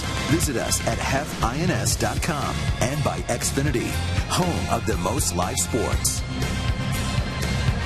Well, it's a 3-0 lead for the Giants. Saturday the 12th, the Giants take on the D-backs. That's at 1:05. Make sure you get to the ballpark early as we honor the 25th anniversary of Dave Dravecki's heroic comeback with the Giants. The first 20,000 fans are going to receive a commemorative Dave Dravecki pin courtesy of Dignity Health. Visit sfgiants.com/tickets. Juan Perez is now in left field, so Morris is out of the game. And the hitter is Chase Headley. And Headley takes a pitch wide. The Dodgers now have opened up a 2-0 lead on the Rockies. 2-0 to Headley.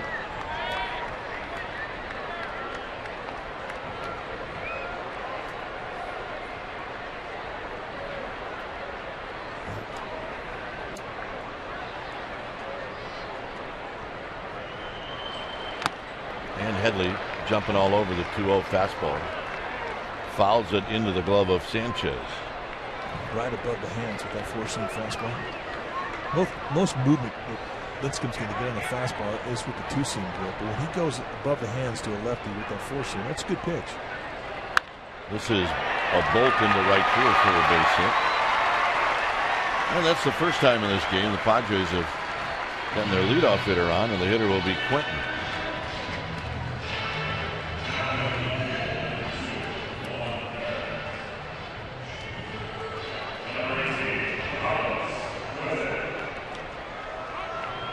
That's the second hit for San Diego. Here's Quentin. He's popped out and he's walked.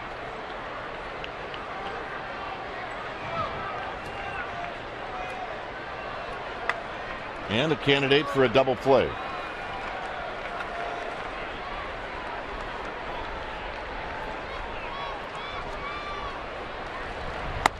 And a fastball high, 1-0. The pitch count now for Lincecum. Got 88. Look at the velocity of that fastball at 91. It's pretty much what he's averaged with the speed. He's been as high as 93, but for the most part, it's been low 90s, right around 91. In the first inning to where's we're up now. And now this becomes a big pitch. Leadoff single, and all of a sudden a 2-0 count to a guy with power.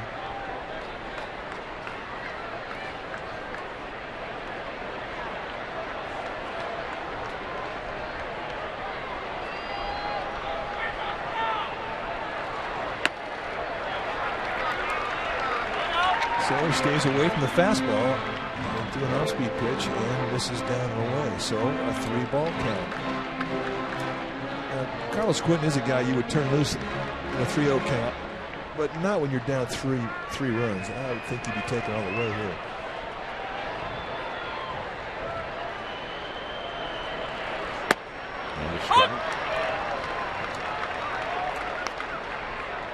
Tie ball game, 1-run ball game, different story. Ahead, different story.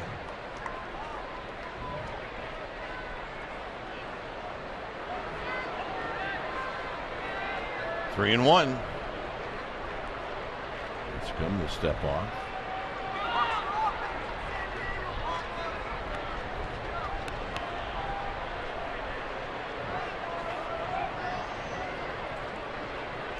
And the pitch. 3-2. So he stayed away from the fastball and 3-1 count. Throwing the kitchen sink at him. Which is what he has to do. Juan Gutierrez starting to get stretched out of the Giants bullpen. Sounds like he's throwing hard. 3-2. Hit on the ground, could be a pair. And it is. Boy, tailor-made.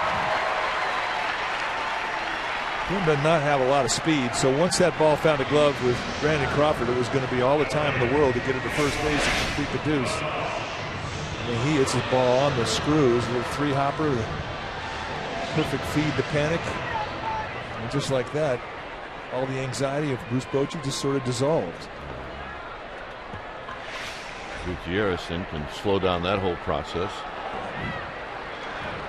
Randall takes high, 1-0. It's a nice comeback, down 3-0 in the count, though.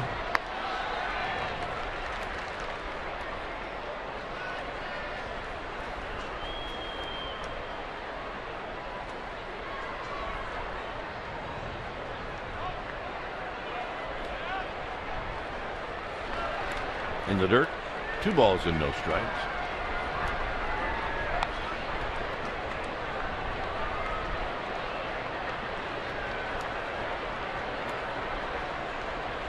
Giants will be in Oakland tomorrow night. They'll be in Oakland Tuesday night. They'll be at home Wednesday night.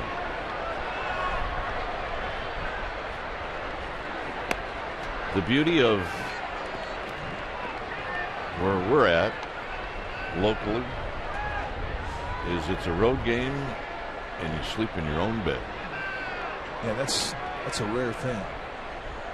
And for some, a shorter drive to the ballpark. It's true. And that's a 4-pitch walk to Randall.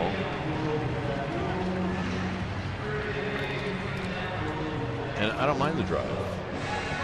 Well, you live in Danville, so it's a little bit easier for you to drive to. I don't mind the drive to AT&T Park. No, that's true. What is the difference? 20 minutes? Yeah. Maybe.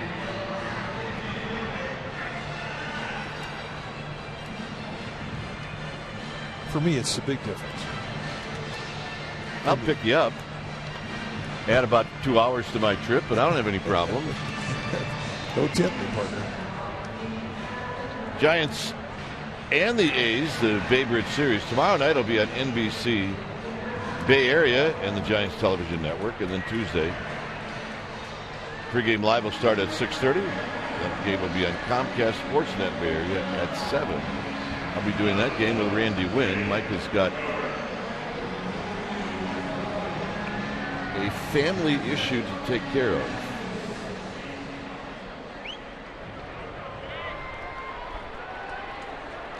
And that doesn't mean one of your kids is in trouble either. No, thank goodness. Here's Gilbert and a swing and a miss.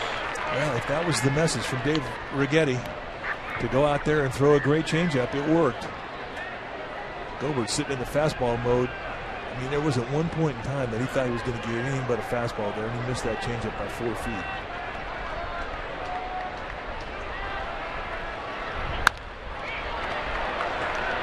Panic to Belt. Side retired. Giants will come up for the 7th inning. It'll be Blanco to lead things off.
By your local Toyota dealer.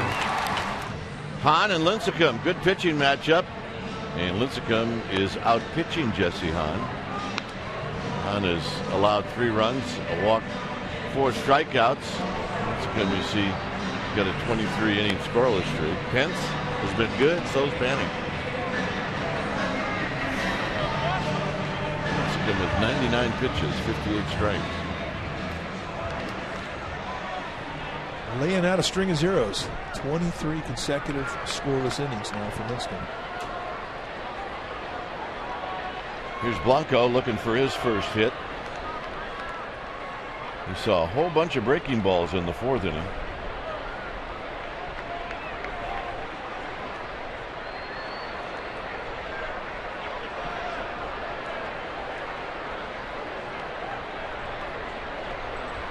And here he takes a strike. Once Jesse Hahn found the ability to bring all of his pitches down around the knees, things have changed in this game.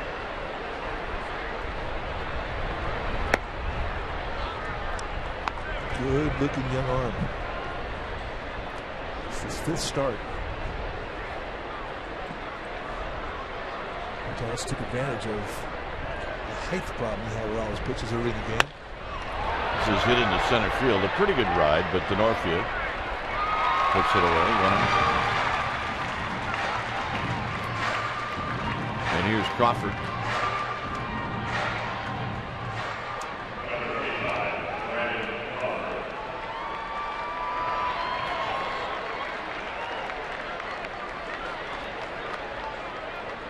Crawford is 0 for 2.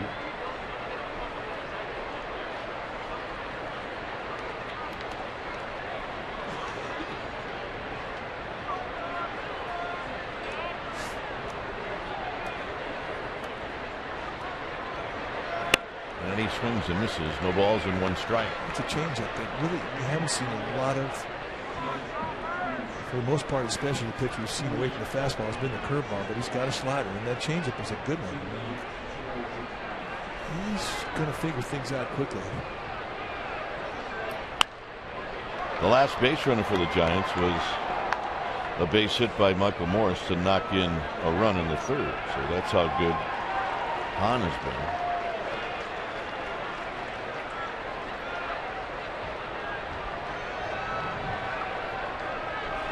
Arias to follow. We're in the seventh.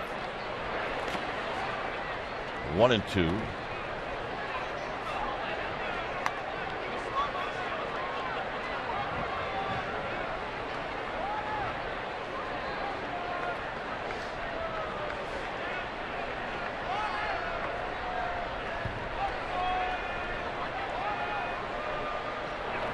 And tight 2-2.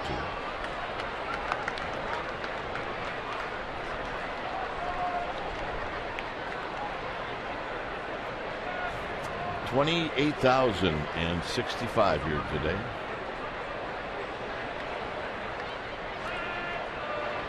Crawford stays alive.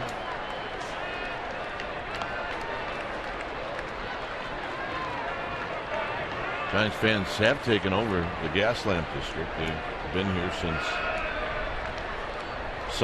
Thursday. Others came in on Friday, as Mike mentioned. Some on the plane today coming in. Yeah, I'm surprised to see the turnout today.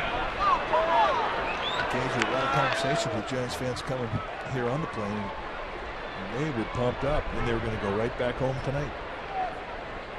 The beauty of a day game.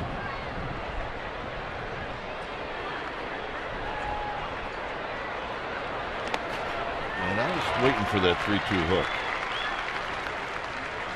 And Crawford may have been waiting for it as well.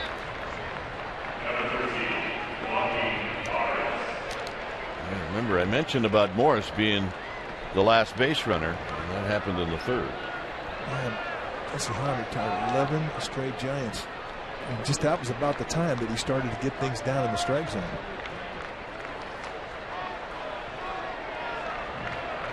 So here's Arias.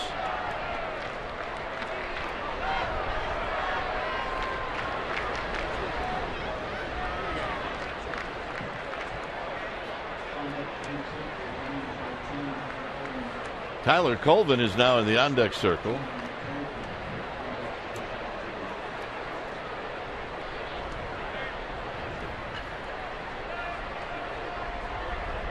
So Arias, who's 0 for 2, battling Jesse Hahn.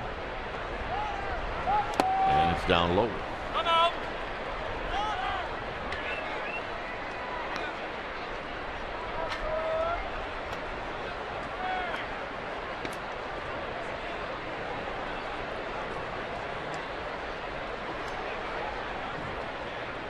Hahn, 91 pitches.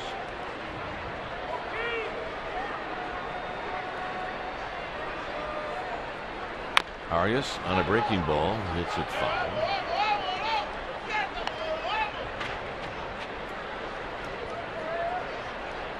All-Star break will start in about a week. Around 4 or 5 o'clock on Sunday next week. 4 days. You see there. It's one of the things I always thought was one of the most incredible things to witness. Runner goes. Looks like it's a hit and run, and it's fouled. And that was how quickly a team of 25 guys can go 25 different ways for All-Star break. And they just evaporate. Whoop! Gone. Yeah, and it has nothing to do with whether they like each other or not. It's 3 days, sometimes 2. For the Giants, it'll be 3, and the 4th day they'll travel. But it's a great time just to get away and spend time with the family, and you need it. 3 days feels like 2 weeks off.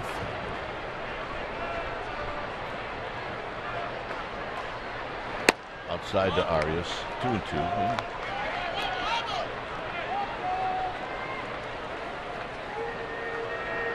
Giants will open up in Miami for the second half, although it's really not the second half. The Giants will have played, you did the math, like over 100 games. I think it's 105 games before All-Star break. So to say that it's a halfway point would be a huge error. The Giants passed out 8 days ago. 9 days ago. 81 days is the halfway point. The Giants have played, well, I guess it was they played 87 coming into them. So 7 days ago. This is their 88th game. 98th game, I beg your pardon. Hit on the ground. That's one. Everybody nailed it. There's no way. There is no way. And this is Bob Davidson. He's the crew chief. And I don't even know if they can argue this. I don't think you can. But that is just a horrible call. I mean, you could go out if you're Bruce Bochy and argue and get thrown out if you want. Yeah, here he comes. There's a bad play. You have to have at least some possession in your... And it never happened. Come on.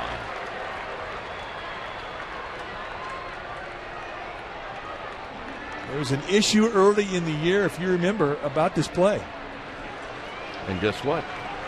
And they're going to review it.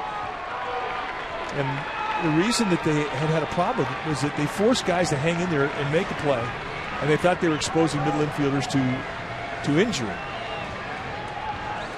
This replay review is presented by Xfinity.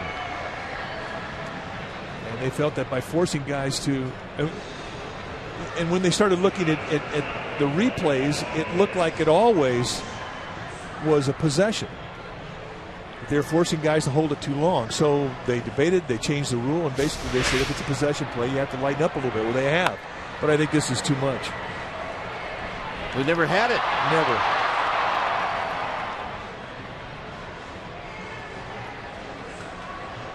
I mean, you have to have possession in order to have an exchange. In establishing the validity of the catch, the fielder shall hold the ball long enough to prove that he has complete control of the ball, and that his release of the ball is voluntary and intentional. And Brooks Conrad did not have complete control of the ball. And I'm never going to try and say establishing again. It's not even cold out. I know. I can't explain it. Out of shape. All right, one more look. Did he have control of the ball? No, he did not.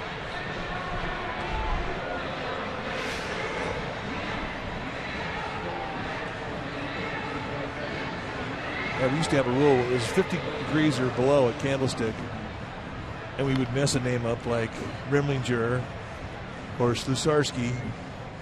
We had a reason. But here it's not below 50 degrees, so I really don't have a reason as to why I can't say establishing. I don't think you'll ever mess it up again. Jeez. Take 3 days off, and look what happens. This would, I would think, would be like the quickest review of all time. You would think.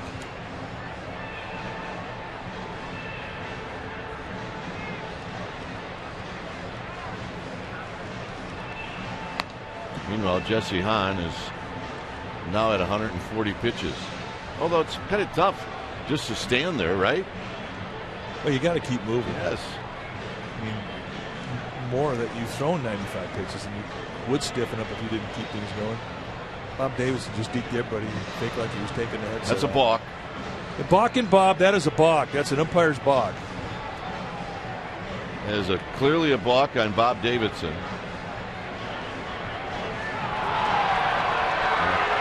I guess they don't see things the way we do.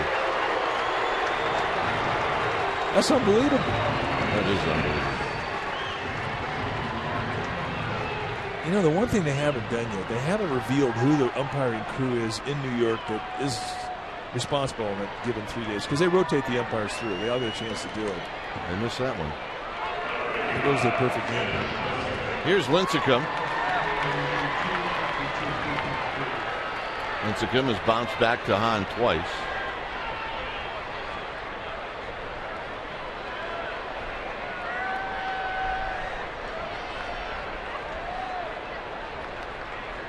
Well, the way I look at that, the only thing now that you have to do as a middle infielder on a double play is have the ball hit the middle of your glove, as that kicks off the shin guard of Grandal.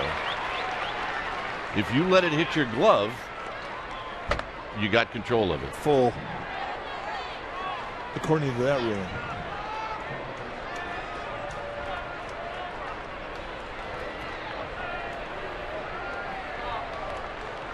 One and 0 to Lincecum.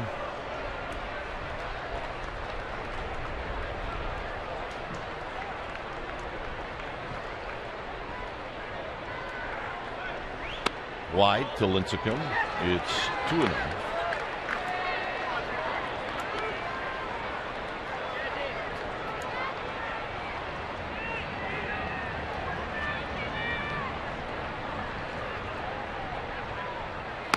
And a strike, so Hahn comes in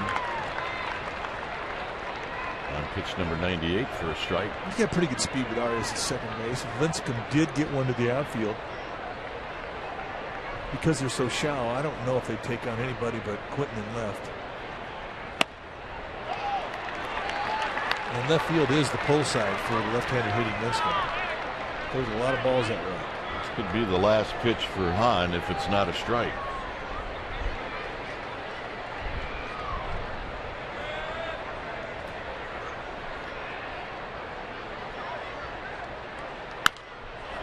Out of play, 3-2.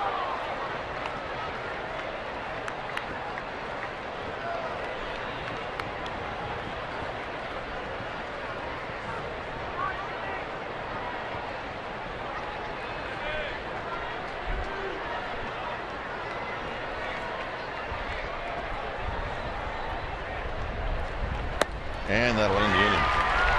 No runs, a walk, one left. We will head to the bottom of the 7th inning. Today, USAA would like to pay special recognition to all of our service members at home and abroad.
Well, a reminder, next homestand, division rival Arizona will be taking on the Giants in a 3-game weekend series, July 11th through the 13th. Sunday the 13th, the 105 Stars is Angel Pagan Bobblehead Day, presented by Chevron Extra Mile. The first 40,000 fans will receive a Pagan bobblehead sliding into home, and it commemorates his 2013 Inside the Park home run against the Colorado Rockies. To purchase tickets for the Diamondbacks series, go to sfgiants.com/tickets.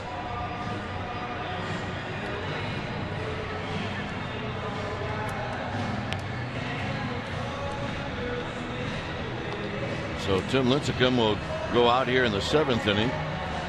The line on Lincecum so far, 4 walks, 6 strikeouts. 6 base runners in 6 innings. He's been fantastic. And again, the key in today's game has been his ability to mix his pitches. He has not been predictable, and he's throwing anything in any count. And what has been his strength the last 3 starts coming into this one, he has continued it on and has had a nice rhythm. There's been no problem for him to transition back and forth and wind up the stretch. He's in control. It'll be Denarfia to lead things off. And a strike to Denarfia. He's walked and he struck out.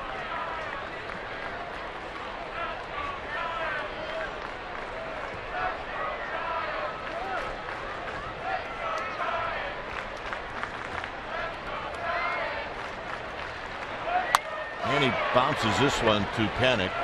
Panic to Belt.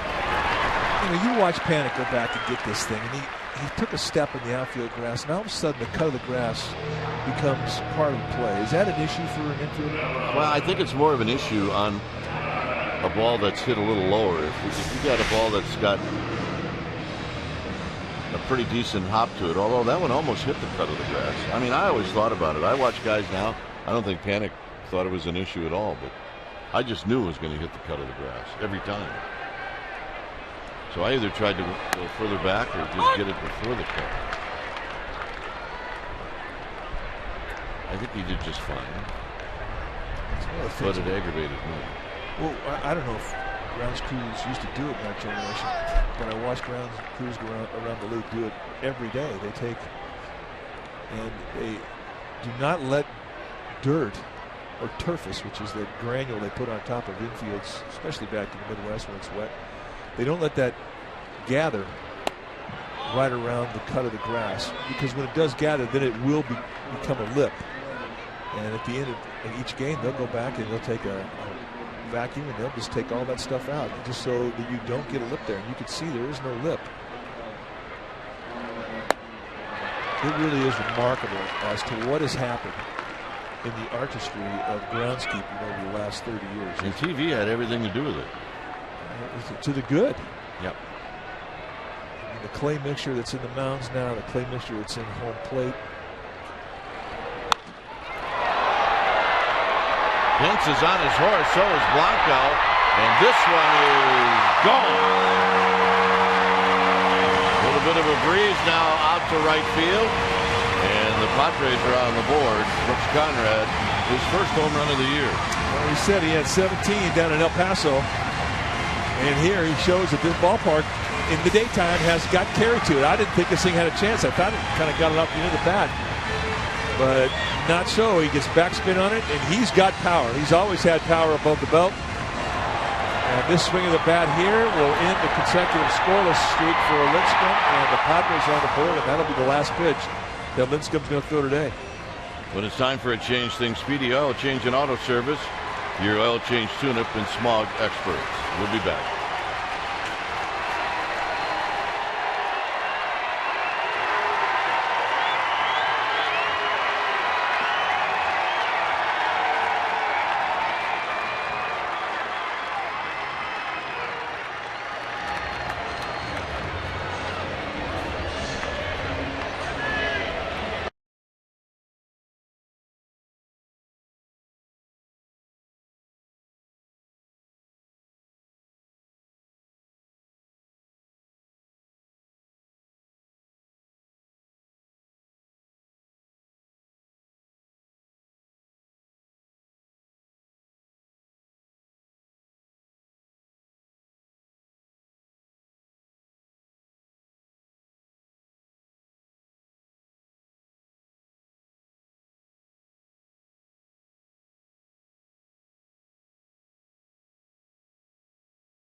And there's your new pitcher. Jeremy Affeldt coming in now for Bruce Bochy. 35th time that he has assumed the role of relief pitcher. 2-1 on the year with a 1.80 ERA. Really a strong first half. Just 32 base runners in 30 innings. And look what he has done to right-handers. Just a $1.96. Has not given up a home run. Fastball with good sink, low 90s, big curveball on the split. He's starting to throw that split more and more, and he's starting to throw it more to left-handers, which has really become a pretty good pitch for him.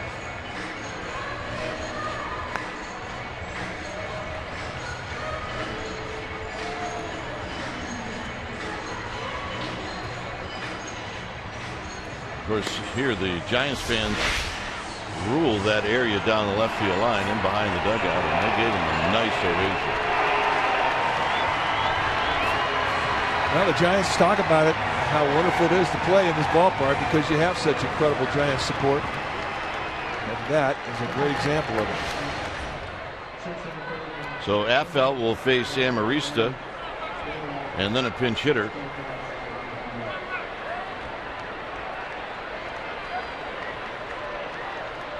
Arias is in at third, and Amarista bounces this one right back to Affeldt. 2 outs. How about that? 1 pitch, 1 out. It's a gift. Affeldt in his 13th year at the big league level. And the one thing that he, like every other good pro, has always continued to do, and that's make changes, get better, give opponents a different look. Here, get it in first pitch sinker, get a ground ball, fields his position nicely, and a 1-pitch gift. Here's Tommy Medica.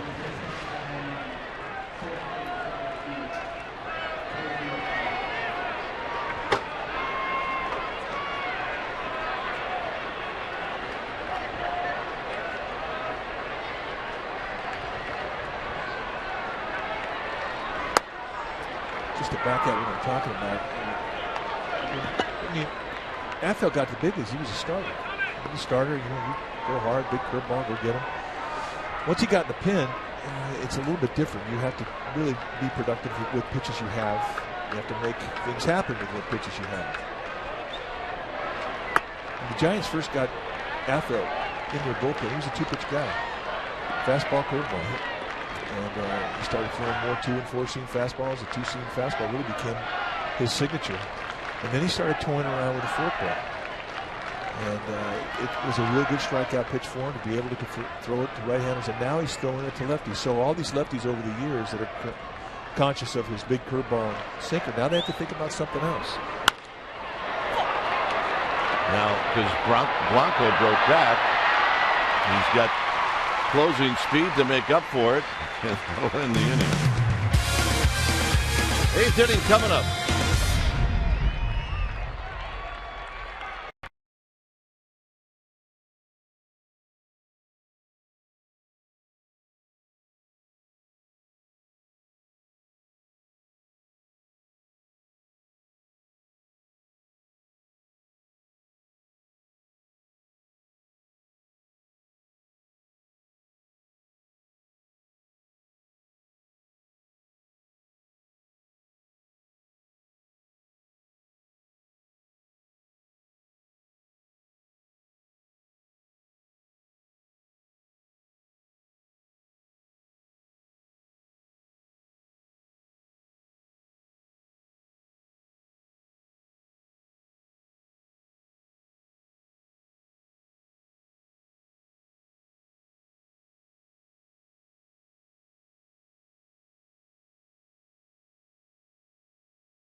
Tomorrow morning, Mike will talk about the game with the fellas on KNBR 680, the sports leader.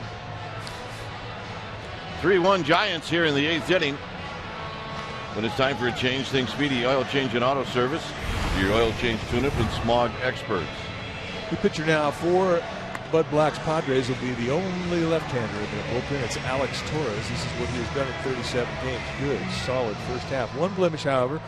He will get a wild hair up his nose. He has 21 walks in 34 innings, but the 33 strikeouts, almost one per inning, that's fantastic. 23 hits allowed in 34, that's fantastic. He's got good stuff. Low to mid-90s fastball, hard slot, and a changeup. And he will sink and cut the fastball.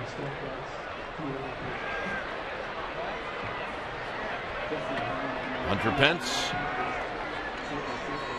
comes in at 2 for 3, a double, a single. He scored twice. And you might notice that Alex Torres does not have the oversized protective gear in his hat. He's going old school. Swing and a miss, another 2. Well, this is the protective hat that he had in San Francisco, and it's huge.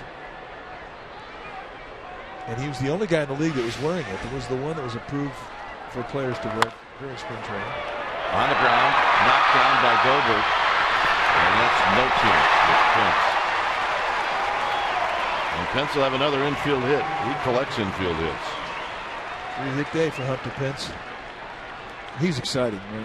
I'm telling you, he's excited.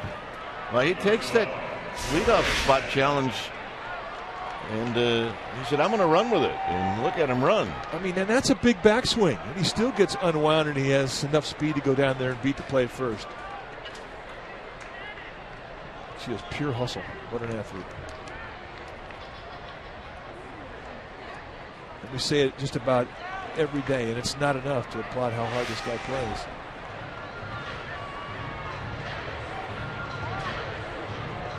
You have a daughter or a son, you come to the ballpark, and their little leaguers just say, see that guy out there? Play like him. Great role model.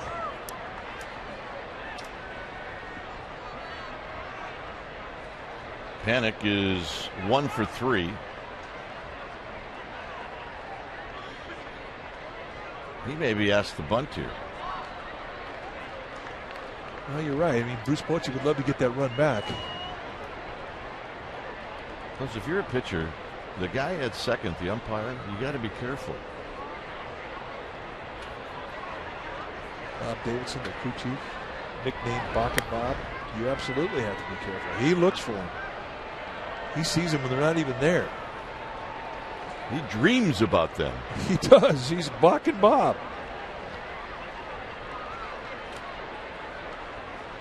Oh. What a great game. It really is. On the ground and a base hit. And Pence is on the move. Pence is going to stop at third, and Panic with a base hit. A 2-hit day for Joe Panic. It's been the top of the order that has really done things for the Giants today.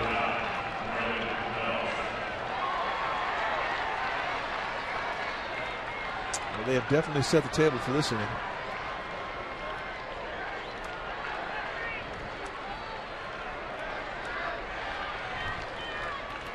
So here's Belt. Belt with a base hit and an RBI in the first. Struck out looking in the third. Tried to bunt for a hit in the sixth, and he was retired.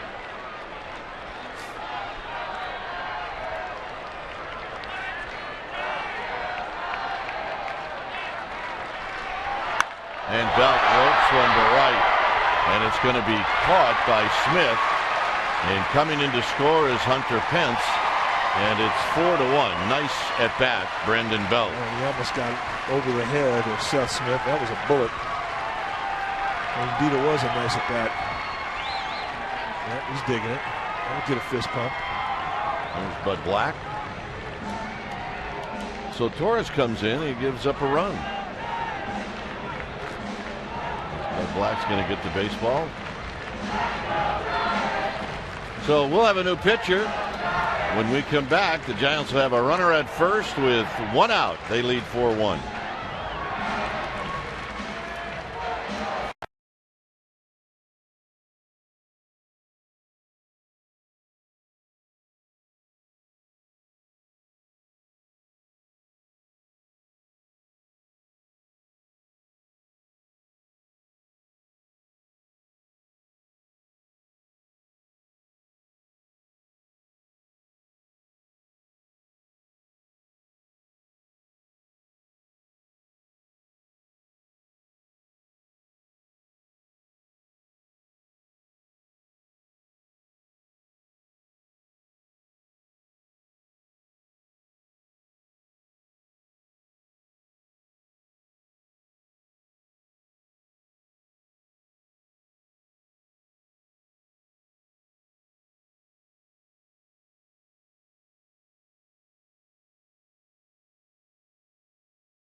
Some of our good-looking Giants fans here at Petco Park. There's a lot of them. Great day for a sun hat. They can all play the air guitar, trust me. Oh, PhD in it. Blaine Boyer, the new pitcher now for the Padres. This is the 7th time that he has come in. And Boyer's a hard thrower. You're going to see low to mid-90s, a lot of sink, which is what Black is going to pitch for right now. He's also got a couple of good breaking balls, curveball slider, and he also has a changeup. Nobody's really hitting Blaine Boyer right now. Just a couple hits and 9 1/3. Well, everybody coming out of the bullpen's got an ERA under 2. That's why the Padres can sneak up on you and beat you. Even though their overall team batting average isn't very good, they got ways to beat you. The Giants know that only too well, especially in this ballpark. Here's Juan Perez. This will be his first at bat. Remember, he came in for Michael Morris for defense. Morris had an RBI single in the 3rd.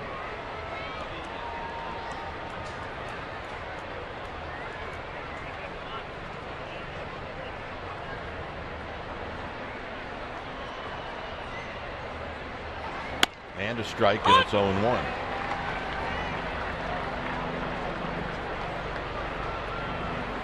Look at the numbers from Juan Perez, and he actually hits right-handers better than he does lefties.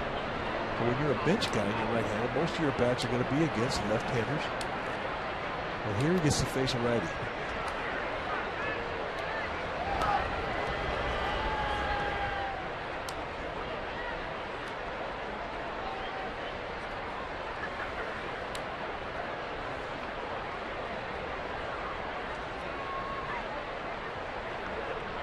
Perez started on Friday and went 0 for 2. Did draw a walk.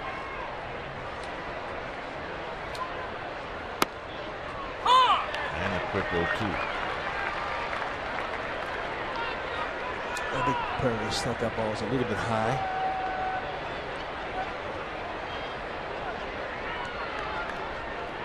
Still, got your 0-2 hole. You got to expand.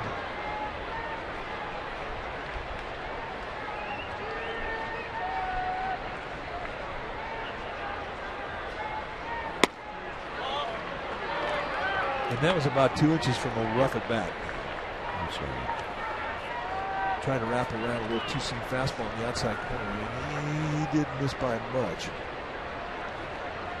And with a big zone like we've seen all day from James Hoy, and you got to protect. You got to know that that zone is big. You got to be able to expand.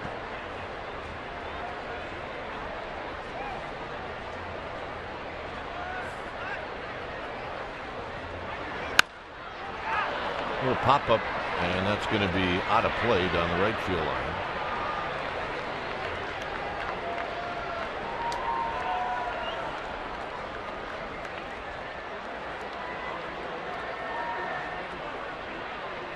Long trip for you?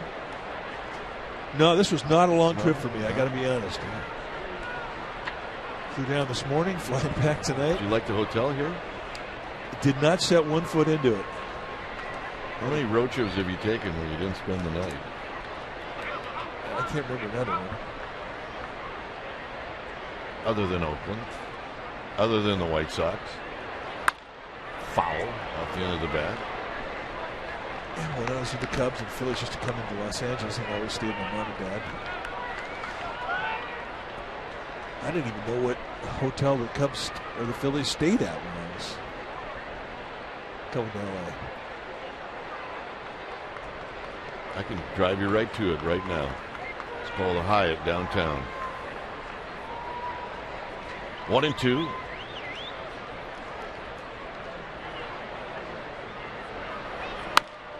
And this pop-up is going to carry out to Conrad.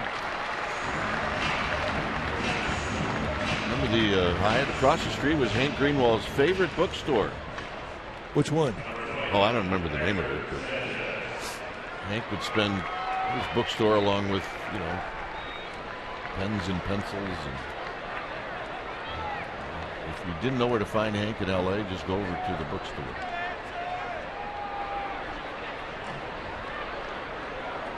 Here's Hector Sanchez. Hank had a lot of very unique interests. They were very interesting. Sanchez hits one into the gap. And Panic is going to run for a while. And Panic is going to score. And Sanchez has a double, and it's 5-1. And that excites our fans here in San Diego. That has to feel pretty good for Hector Sanchez. He's been looking for a swing like that for a while. And he beats a pretty good fastball. They set an outside corner. This thing goes right to the glove.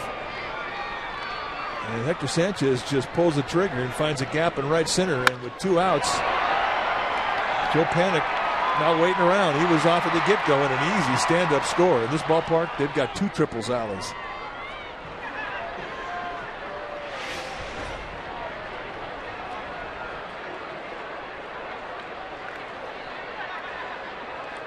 Good day for Joe Panic. 2 hits, RBI, scored twice. Picking it. Picked it clean. It's that comfort zone you've been talking about. Here's Blanco. Blanco flips one out to left field.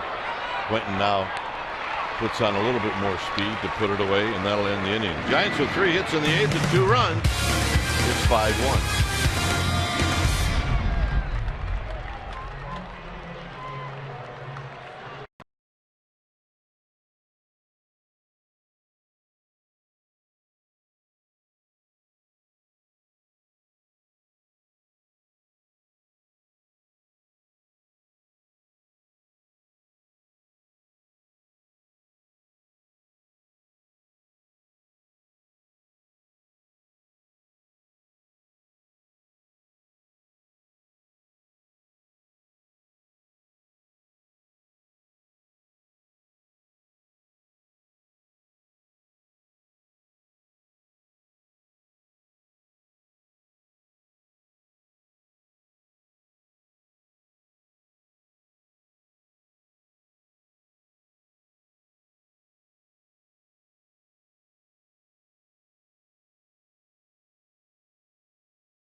player of the game, and we think that Tim Lincecum is worthy of that distinction today. Why is that? Well, all he did today was go 6 1/3 strong. He gave up 1 run. That was a 7th inning home run by Brooks Conrad, but really mixed his pitches beautifully today. 3 hits allowed, 1 earned run, 6 strikeouts, and he is our Honda player of the game.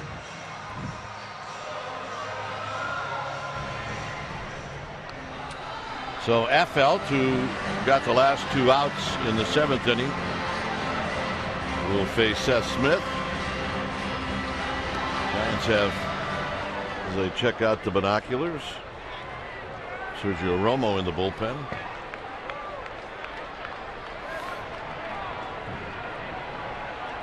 So here's Affeldt to Smith, who's 0 for 3. And Smith takes a strike.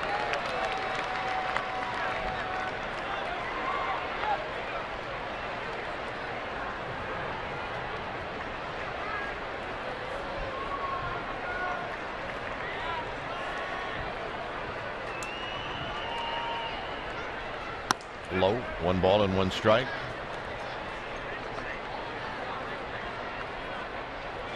Pretty good numbers against Affeldt lifetime. If you've taken Affeldt deep, you could put that on your resume, especially if you're hitting off from the left side.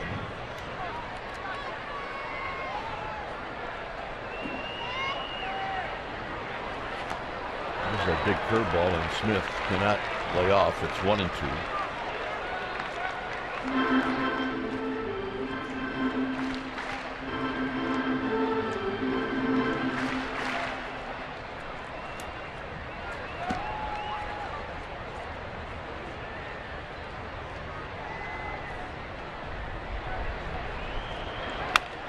Off his fist, on the ground to Panic, and Smith is retired. Nice play. So Jeremy Affeldt gets his former teammate Seth Smith out. Played together when they were both at the Rockies in 2007. It always feels better to get a friend out, I'm going to tell you. Here's Headley.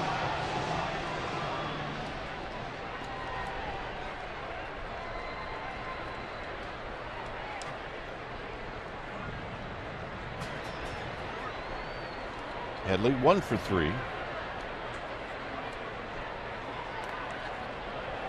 Kind of a scud. 1 ball and no strikes.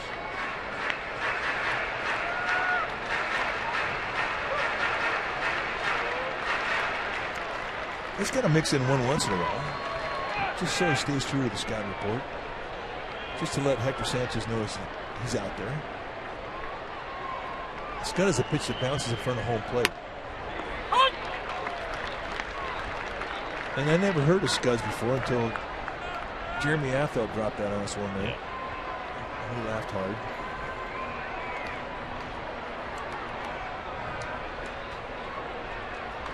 It is a day for sunglasses. To the back foot of Headley.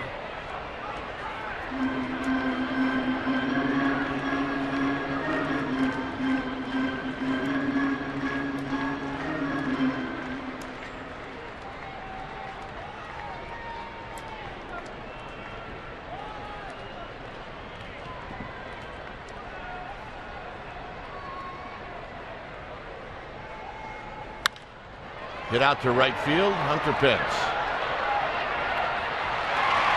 Really steady out there, Hunter Pence.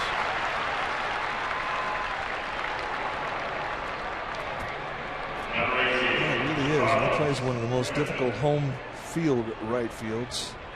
Bruce Bochy's coming out. He's headed to James Hoy, so this is going to be a double switch. Unless he's got an issue with Hoy. Tyler Colvin coming out. It looks like Juan Perez is going to depart. So we got a couple of changes here with 2 outs in the 8th inning. When it's time for a change, think Speedy Oil Change and Auto Service. Your oil change tune-up and smog experts. We'll be back.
Romo is on to face Carlos Quentin.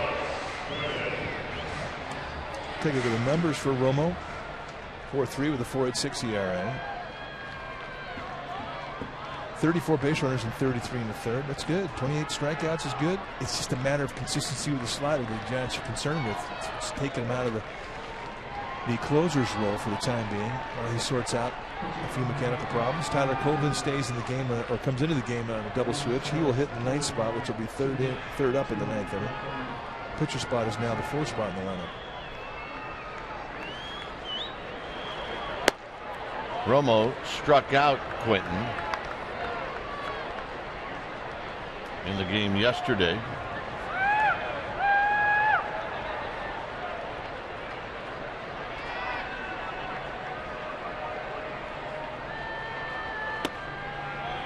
Romo pitched the full inning in the game yesterday.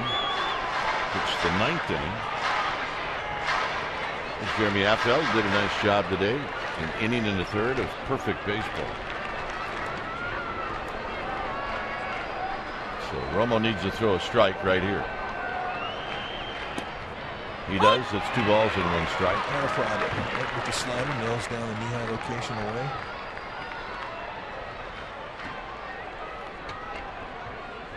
What has happened to Sergio Romo in the slider is not unusual. When you're a slider guy, sliders can really be temperamental. If you fall out of whack a little bit mechanically, you suffer. And what suffers is your pitch performance. And with Romo, he's not a guy who's going to overpower it. He has to rely on location, and he has to rely on that pitch breaking the way that it's supposed to pitch. When it becomes inconsistent, that's when it starts to get a little hairy. And it has.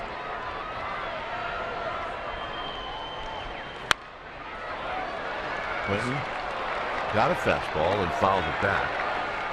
And the problem with being a relief pitcher is you don't have the luxury to go between starts like a starter and throw 60 pitches to try and get your mechanics back. Because as a reliever, you have to be available that night. You can't go out and throw 60 pitches on the side before the game. Then you're used up. You're no good to your manager. So it's very, very difficult to correct yourself mechanically during the course of a season when you're a relief pitcher.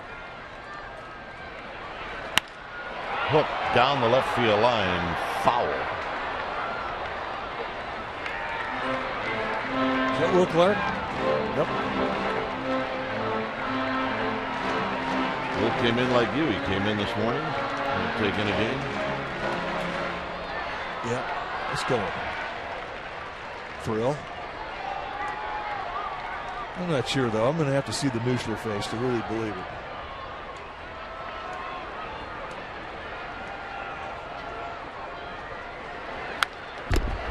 So Quentin fouling off a good pitch. Yep, the troops are psyched. Yeah, the old man moved around. That's the age where if the old man does anything cool, it's a good thing. Well, he'll be a hero tonight at dinner, no doubt. It's a good thing that Dad's a hero. He should be the hero.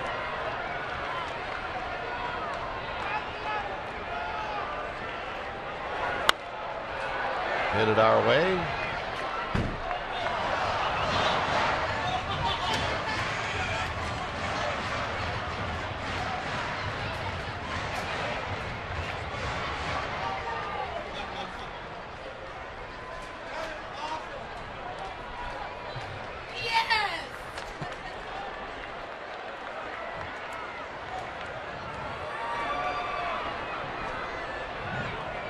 It's 3-2 to Carlos Quentin. And he walked it.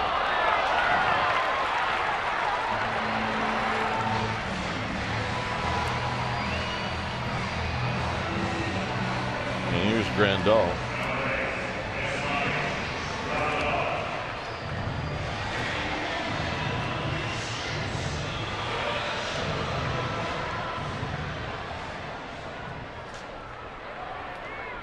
Grandal today is 0 for 2. He drew a walk in the 6th inning.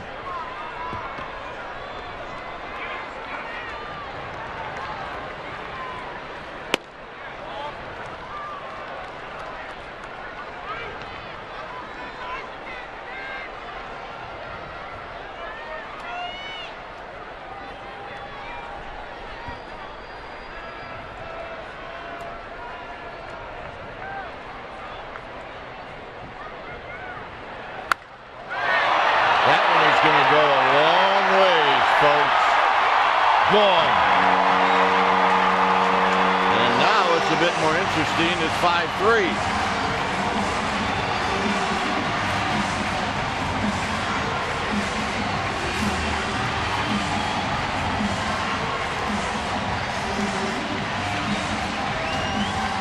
So a walk and a big fly.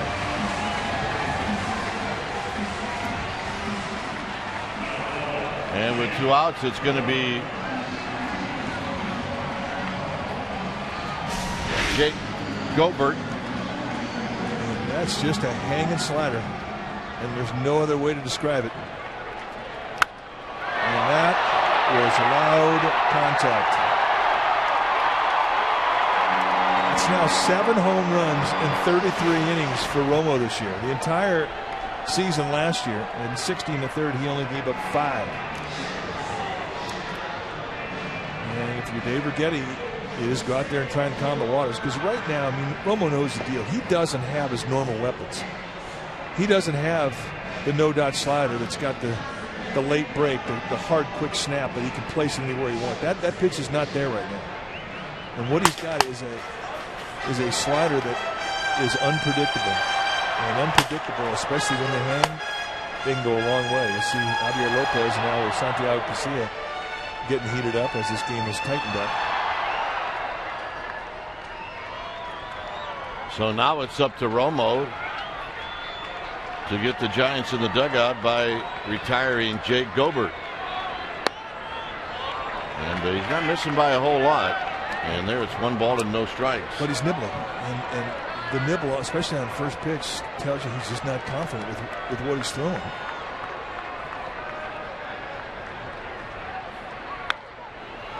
I mean, when does Romo walk anybody? He just doesn't. When is he behind the count? Well, I mean, he just isn't. But now he is. And it's because he doesn't believe in the stuff. The pitcher knows if this stuff's working or not. The hitters are letting him know what's working and what's not working.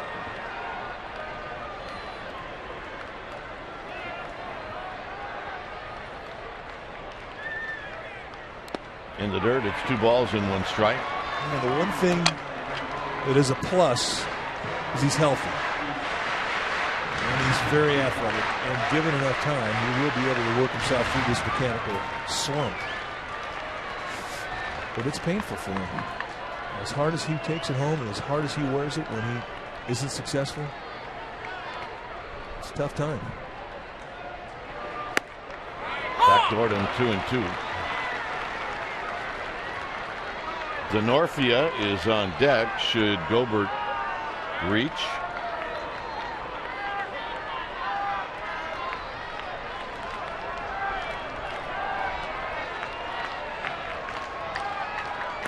And it's a full count.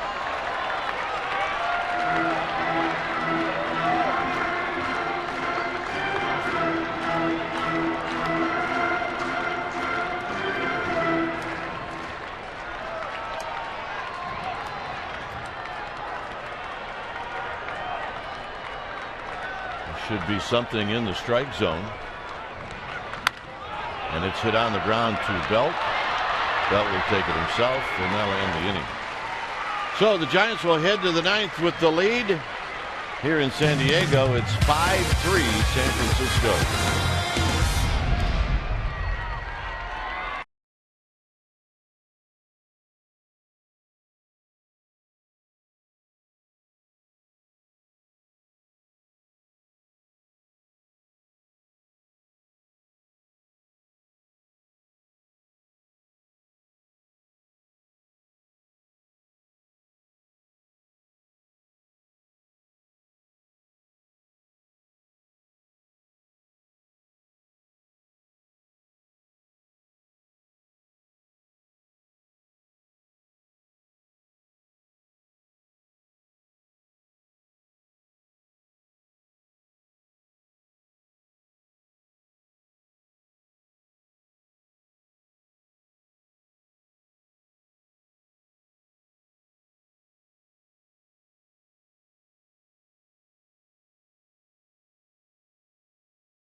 at Central today after Giants postgame live right here on Comcast Sportsnet. Bay Area, lots of baseball highlights, so check it out. Here's Crawford facing Boyer. It'll be Crawford, Arias, and Colvin. And there's a first pitch down low, 1 ball and no strikes. Giants trying to sneak out of town with a win, and I say sneak in the absence of Posey and Sandoval. No Pagan. Plus a hard team to beat on the road, the Padres. Crawford takes low again. It's 2-0. You're right, and it's been that way ever since they opened up this ballpark. Padres have really cinched a nice home field advantage at Petco Park.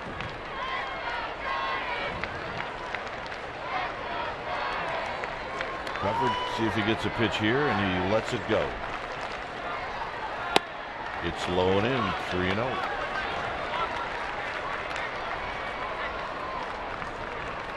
Well, the difference in the game right now is the 2 runs the Giants scored in the 8th.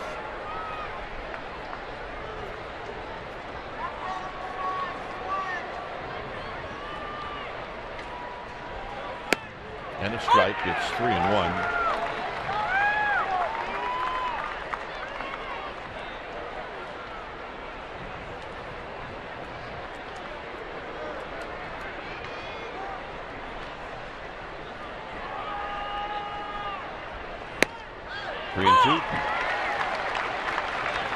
I doubt if Crawford was taking that 3-1 pitch. The fact that he took the pitch away tells you he's looking fastball middle in. And you gamble, you don't get your location, spit on it and take another one. Crawford taps it slowly. Amarista. And Crawford thrown out by a step. That's what you're going to see with Blaine Boyer when he's right. You're going to see a lot of ground balls.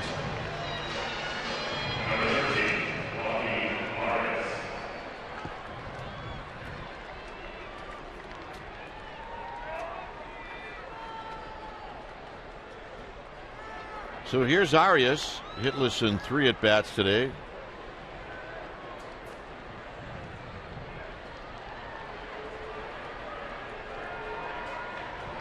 And he takes the first pitch high. Tyler Colvin, who came in on the double switch, he is on deck.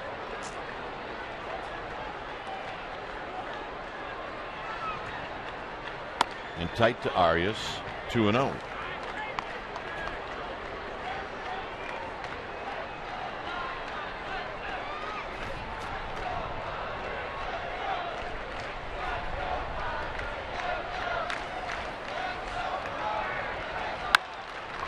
Lifted out to right field. Smith broke in, but now drifts back. 2 out. So a tough day for Arias, who's 0 for 4. And here's Colvin batting for the first time. You saw Santiago Casilla getting ready. He will pitch the 9th inning for the Giants.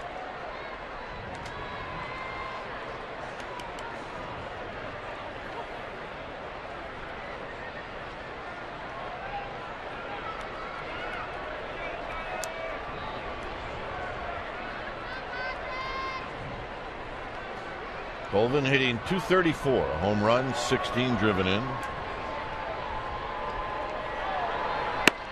And he takes a fastball inside, 1 ball and no strikes.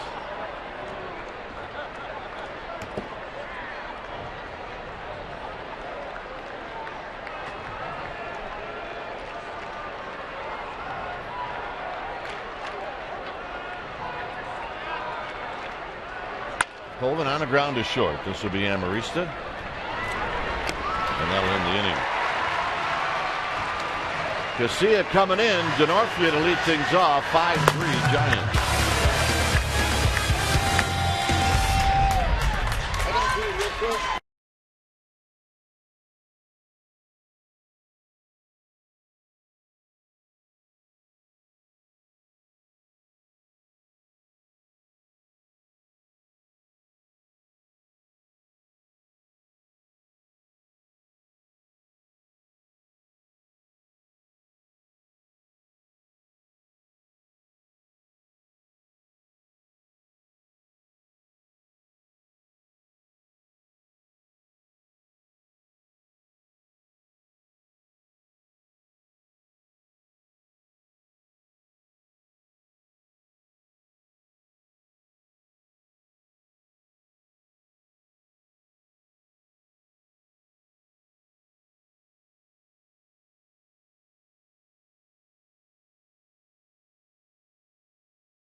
New pitcher now for the Giants when it's time for a change. Think Speedy Oil Change and Auto Service, your oil change clinic and repair experts. Santiago Garcia, who has inherited the role of closer, coming in to try and record his third save of the year. He's 1-1 with a 1.11 ERA.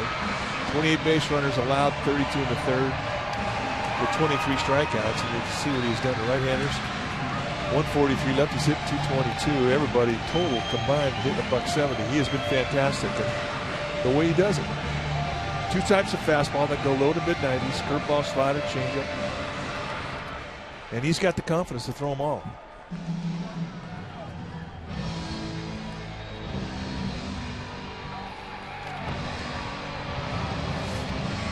It's been Lincecum, Halffel, Romo, and now Casilla.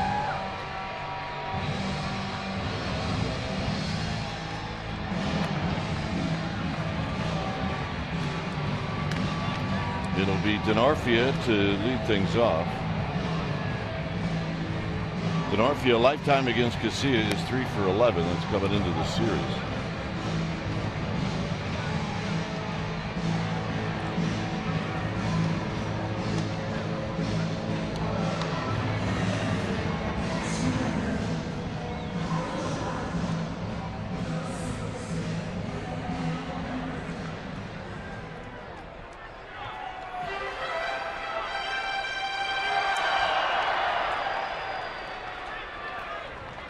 So here's Denarfia. Casilla picked up the save yesterday through 18 pitches.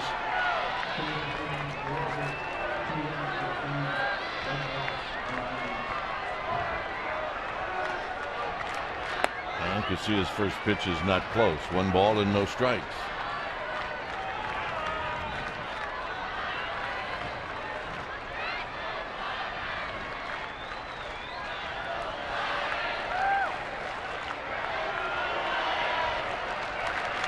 And a strike, so that'll settle everybody down. 1 ball and 1 strike. Yeah, that's what you do when you have a 2-0 or a 2-run lead. You're down the count, say here, hit it. Put the pressure on the hitter. I mean, it is a pressure situation, but you do not want to start walking people. That's the one thing you have to avoid. Hit on the ground to third. That's a fair ball. Arias across the diamond. Nice play. Indeed. Arias can make plays look pretty easy, and that was not an easy play. Well, I was wondering how he's going to set his feet. And in the end, he never did. He threw it off the run off his right foot. Yeah, I think he knew that Denarfia got a horrible break out of the box. It may have even slipped. Yeah, when it was all said and done, I was surprised Denarfia wasn't even close. I hadn't seen what happened. I was watching the play. Yeah. Denarfia's got good speed. Here's Conrad. Conrad hit a home run off of Lincecum in the 7th. That was just 1 of 3 hits off of Lincecum. Here he takes high, 1 ball and no strikes.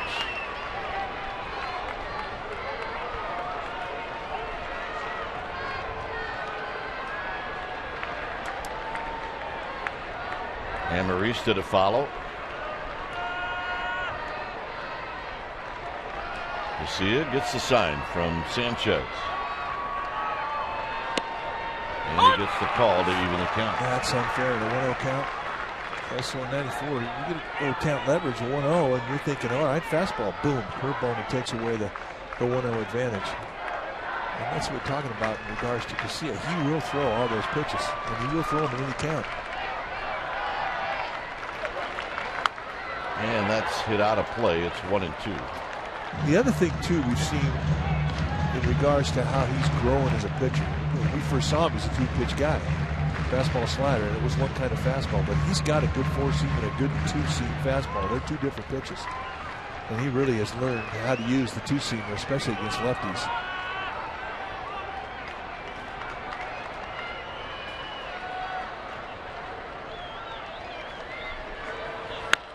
Out of play.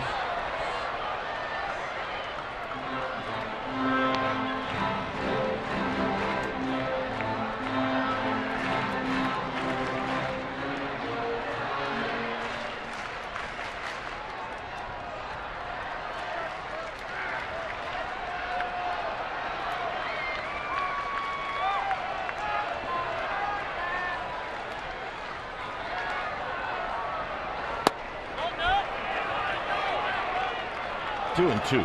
They'll appeal to third. Conrad really didn't even come close to swinging. Hey, you never know. Never know. 2 balls, 2 strikes. Doesn't cost anything to check.